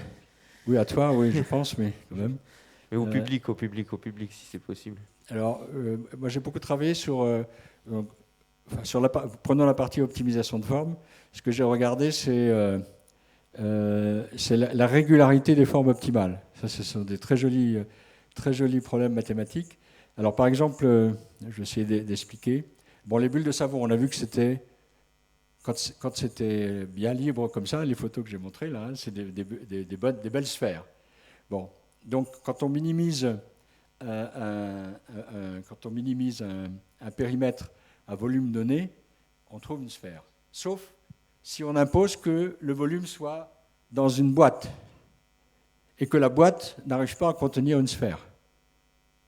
Il n'y a pas de place pour la sphère.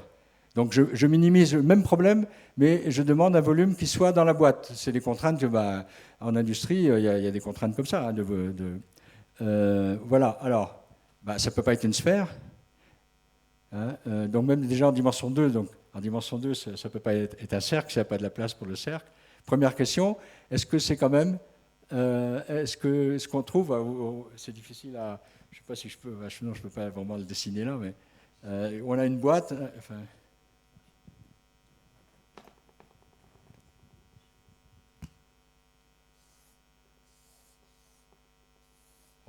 Ça, c'est la boîte. Il n'y a pas de place pour le disque. Je fais en dimension 2. Mais on démontre, alors première chose, on démontre qu'effectivement, il y a un minimum. Il y a un domaine qui est inclus dans la boîte et qui a une aire le plus petite possible. Problème d'existence qui n'est pas forcément facile, enfin, c'est très mathématique. Et alors après, donc on a une solution. bon, est-ce que ça, c'est un arc de cercle, par exemple?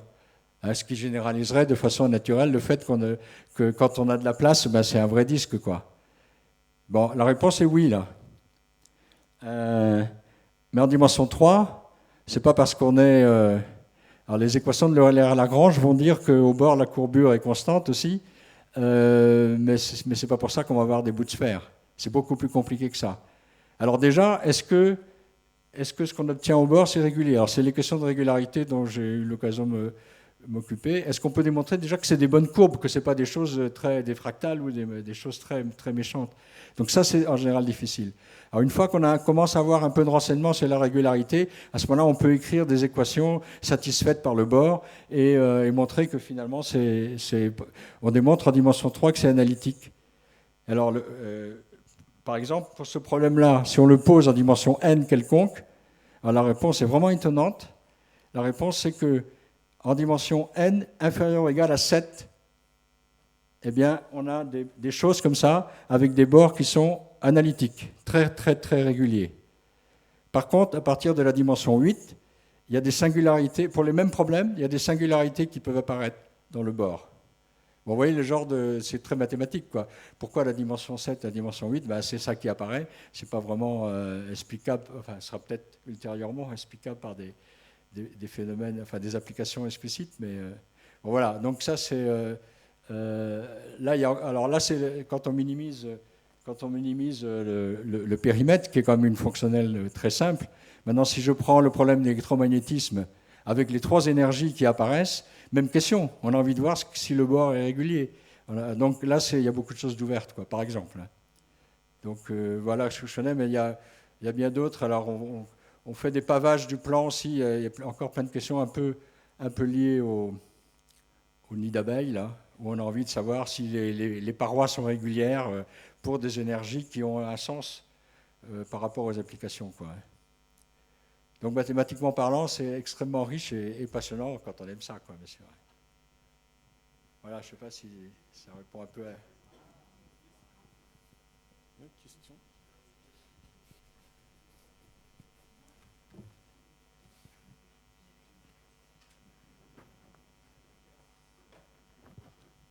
Bonjour, Bonjour. Merci beaucoup monsieur Pierre Oui. de votre intervention, très enrichissante.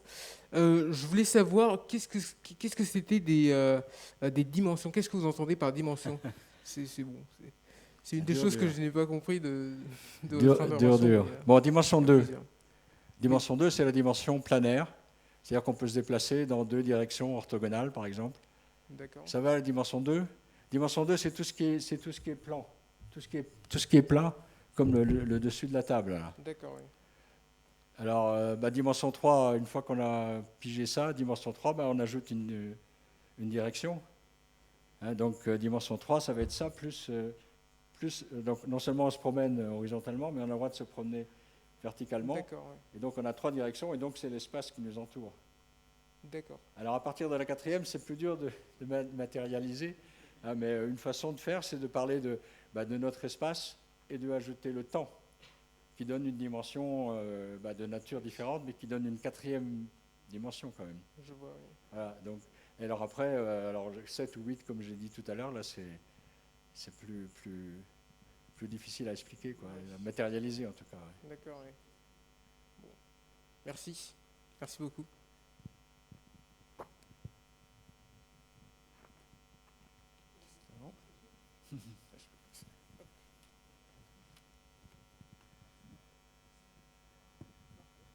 Et une deuxième question un peu plus précise cette fois-ci, mais pourquoi on a autant recours aux dérivés et même, enfin j'ai envie de dire oui, aux dérivés à plein d'objets analytiques quand Là deux, pardon. d'objets analytiques, enfin je veux dire j'ai vu des intégrales et tout, Ouais. pour calculer par exemple pour la courbure moyenne nulle, enfin pour la courbure moyenne, pourquoi c'est des dérivés, que représentent les dérivés dans ce cas-là? Voilà. Alors c'est un peu ce que j'ai essayé d'expliquer là, mais effectivement c'est dur sans entrer dans la profondeur mathématique, c'est dur à expliciter, quoi. Mais alors déjà il faut revenir à la notion de dérivée. C'est quoi la notion de dérivée? Bon, je ne sais pas s'il y en a une fonction qui est comme une fonction en U, je regarde ce qui se passe en bas. En bas, normalement, si on a mis ça verticalement, on a une tangente horizontale. Donc ça veut dire que, alors ça correspond, c'est une façon géométrique de dire que la dérivée est nulle. La dérivée est nulle, ce qui est normal parce qu'on est sur un minimum. Donc en un minimum, alors ça c'est le principe de Fermat, je crois. Comment Jean-Baptiste Hiréa-Moretti vous avez parlé de ça l'autre jour, le principe de Fermat, la dérivée est nulle là où on a un minimum ou là où on a un maximum. Oui. Alors après, ça veut dire quoi la dérivée? Alors, ça dépend par rapport à quoi on dérive. Par rapport à... en dimension 2, j'arrive à comprendre, mais en dimension 3, sur un plan, qu'est-ce que ça signifie de dériver sur un plan? Alors, ce qu'on fait, sur un plan, on peut dériver dans des directions. C'est-à-dire que... Hein, excusez-moi, non, je voulais dire dans un espace. Alors, si on a une fonction de deux variables, bon, si on a une fonction d'une variable réelle, x, alors la dérivée, bon, ça correspond à la pente. Hein, et dire que la dérivée est nulle, ça correspond à dire que la pente est nulle. Oui. Alors, si on a deux variables, donc au lieu d'avoir une forme en U comme ça, on va avoir une forme ronde. Hein, et donc, ce qu'on va encore pouvoir faire, c'est dériver par rapport à chacune des variables. Donc, si on les appelle x, la première variable, y, la deuxième variable, si on a une fonction qui dépend à la fois de x et de y, on peut fixer le y et faire la dérivée par rapport à x, ou fixer le x et dériver par rapport à y. Donc on va avoir, en un point donné, on va avoir deux dérivées plutôt qu'une, quoi. Et etc. en dimension quelconque. Donc alors, ce qui est difficile dans les problèmes d'optimisation de forme, c'est que la variable, c'est pas x ou y, la variable c'est la forme. Donc il faut dériver par rapport à la forme, c'est-à-dire qu'il faut essayer de comprendre ce qui se passe quand, étant donné une forme, si on la bouge un petit peu, on lui fait un petit bump, là, un petit gonflement, quelle est la conséquence sur l'énergie, hein, c'est toi qui as posé la question de l'énergie, sur l'énergie correspondante, quoi. Donc c'est des variations infinitésimales, donc c'est le calcul infinitésimal du XVIIe siècle, hein, c'est Newton, c'est Leibniz, qui ont développé cet aspect infinitésimal, là, hein, et donc qui permet finalement de voir ce qui se passe quand on fait des petits accroissements, des petites modifications. Et l'algorithme du gradient dont j'ai parlé tout à l'heure, le gradient c'est une dérivée. Hein, on regarde la direction de plus grande pente, donc on regarde là où la dérivée est la plus grande possible. Et on va dans cette direction-là, au moins pendant un moment, etc. Donc c'est vraiment ces notions infinitésimales, hein, qu'on essaye d'exploiter et de les utiliser pour, par exemple, pour descendre en ski. Je ne sais pas si on fait ça. Ok. Je sais pas, ça répond un peu. C'est compliqué la dérivée. Surtout, la question c'est de savoir par rapport à quoi on dérive. Quand on dérive par rapport à une forme, ce n'est pas une dérivée dans deux directions qu'on fait, ni même dans trois directions, c'est une dérivée dans des directions infinies. Parce que les formes, ça appartient ni à un espace de dimension 2 ou 3, mais à un espace de dimension infinie en tant qu'objet mathématique. Donc c'est assez complexe.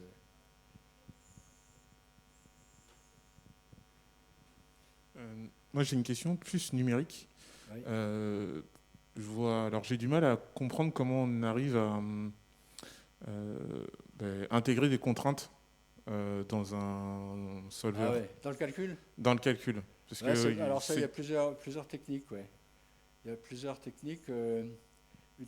Une des techniques, c'est de pénaliser la contrainte. C'est-à-dire, par exemple, si on veut que le volume de oméga soit égal à V, V0, hein, donc on veut que V de oméga moins V0 soit nul. Donc on essaye de le rendre le plus petit possible. Donc on ajoute un terme à la fonction. C'est une des méthodes, hein, de pénalisation, ça s'appelle.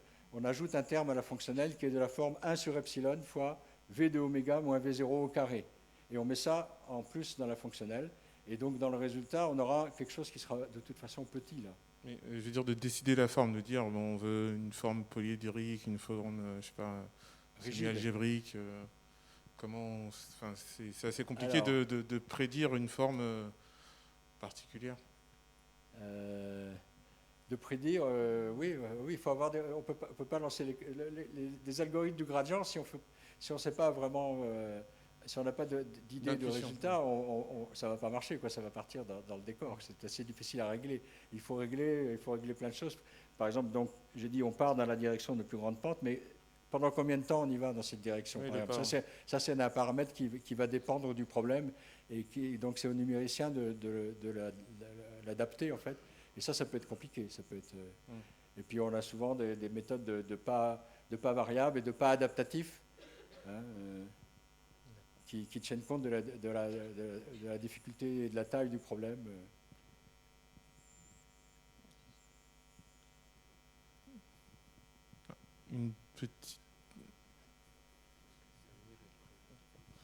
Une petite dernière question. Oui, d'accord.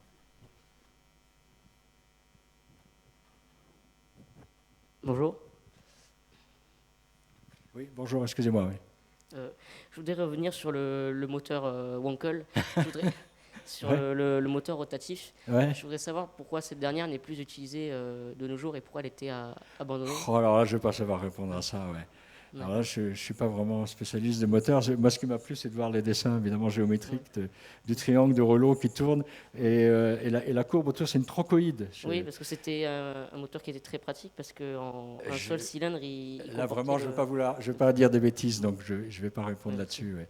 Ça, c'est vrai. C'est vraiment... Non, mais c'est étonnant quand même. Géométriquement parlant, c'est quand même assez étonnant, quoi. Hein. Je ne sais plus où il est. C'est au départ avec les triangles de...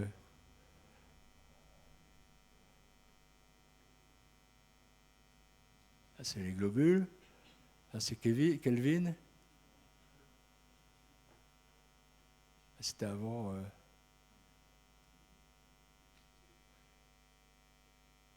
Là, c'est Kakeya. Voilà. Ah non, ça, c'est Kakeya, ouais. Ah. Désolé.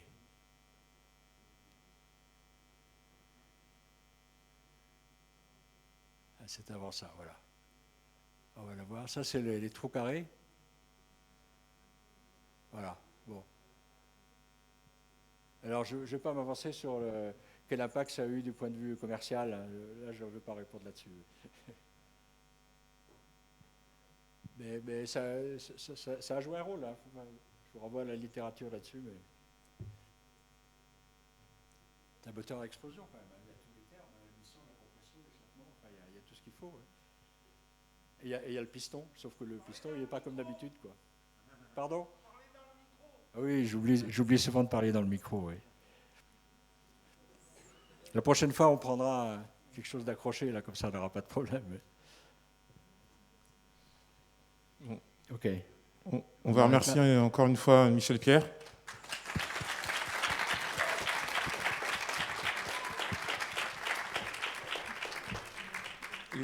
Et on va terminer donc cette dernière conférence du mois de l'optimisation par l'intervention de Samir Adli, qui a initié le mouvement il y a 2 ans, donc, qui est via Zoom. Oui, bonjour tout le monde. Donc, je ne serai pas long pour pouvoir libérer à la fois les élèves et les professeurs. C'est juste pour dire deux mots. Donc, tout d'abord, un grand merci à tous les étudiants, à tous les élèves et leurs professeurs qui ont suivi cette conférence, cette série de conférences plutôt. Bien entendu, sans vous, cet événement n'aurait pas eu lieu. Ça, c'est la première chose à remarquer. Ensuite, un grand merci à tous les intervenants durant ce mois de l'optimisation. Donc, je vais commencer par le dernier conférencier, Michel Pierre, qui nous a fait donc l'amitié et l'honneur de présenter de très jolis problèmes en optimisation de forme. Ensuite, un grand merci à Guillaume Garrigos, à Nadia Oudjan, à Jean-Baptiste Thierry Arturouti, qui vous ont présenté de très jolis problèmes et de très beaux exposés où l'optimisation est incontournable. Ensuite, un grand merci aux organisateurs donc, perpignanais. Je commence par Assalé, Didier Ossel, Robert Brouzet, Florent Nacry. Un grand merci aussi à Madame Joëlle Subian et à Madame Sylvia Munoz pour leur aide à l'organisation. Et un grand merci aussi à Mounir Adou qui prendra la suite pour l'édition de l'année prochaine. On a commencé donc cette organisation du mois 2, l'optimisation au moins d'après mon agenda en février 2021, donc ce qui fait à peu près 9 mois. exactement. Et je n'ai pas vraiment calculé le nombre important de réunions Zoom qu'on a fait avec les collègues pour pouvoir mettre cet événement donc, dans de bonnes conditions. Et je vous avoue qu'on avait des doutes sur l'évolution de la situation sanitaire et je me réjouis de voir que les 4 exposés ont eu lieu en présentiel. Donc, un grand merci aussi à tous les sponsors et partenaires GDR MOA, le LOMS, PGMO, l'UPVD et PPCR. Donc, personnellement, je considère que la vulgarisation des sciences, et en particulier les mathématiques, est vraiment importante. Donc, la vulgarisation constitue un outil de communication important pour la transmission des connaissances scientifiques à des publics variés, entre autres lycéens, collégiens, étudiants. Et c'est pour cela qu'on vous donnera rendez-vous pour l'année prochaine à Toulouse pour l'édition donc de numéro 4. Donc c'est en novembre 2022 et je l'espère aussi en présentiel. Et donc l'organisation, comme vous l'avez bien remarqué, elle tournera en France, après Toulouse, elle ira ailleurs, etc. Et un grand merci à tous. Et j'en ai terminé.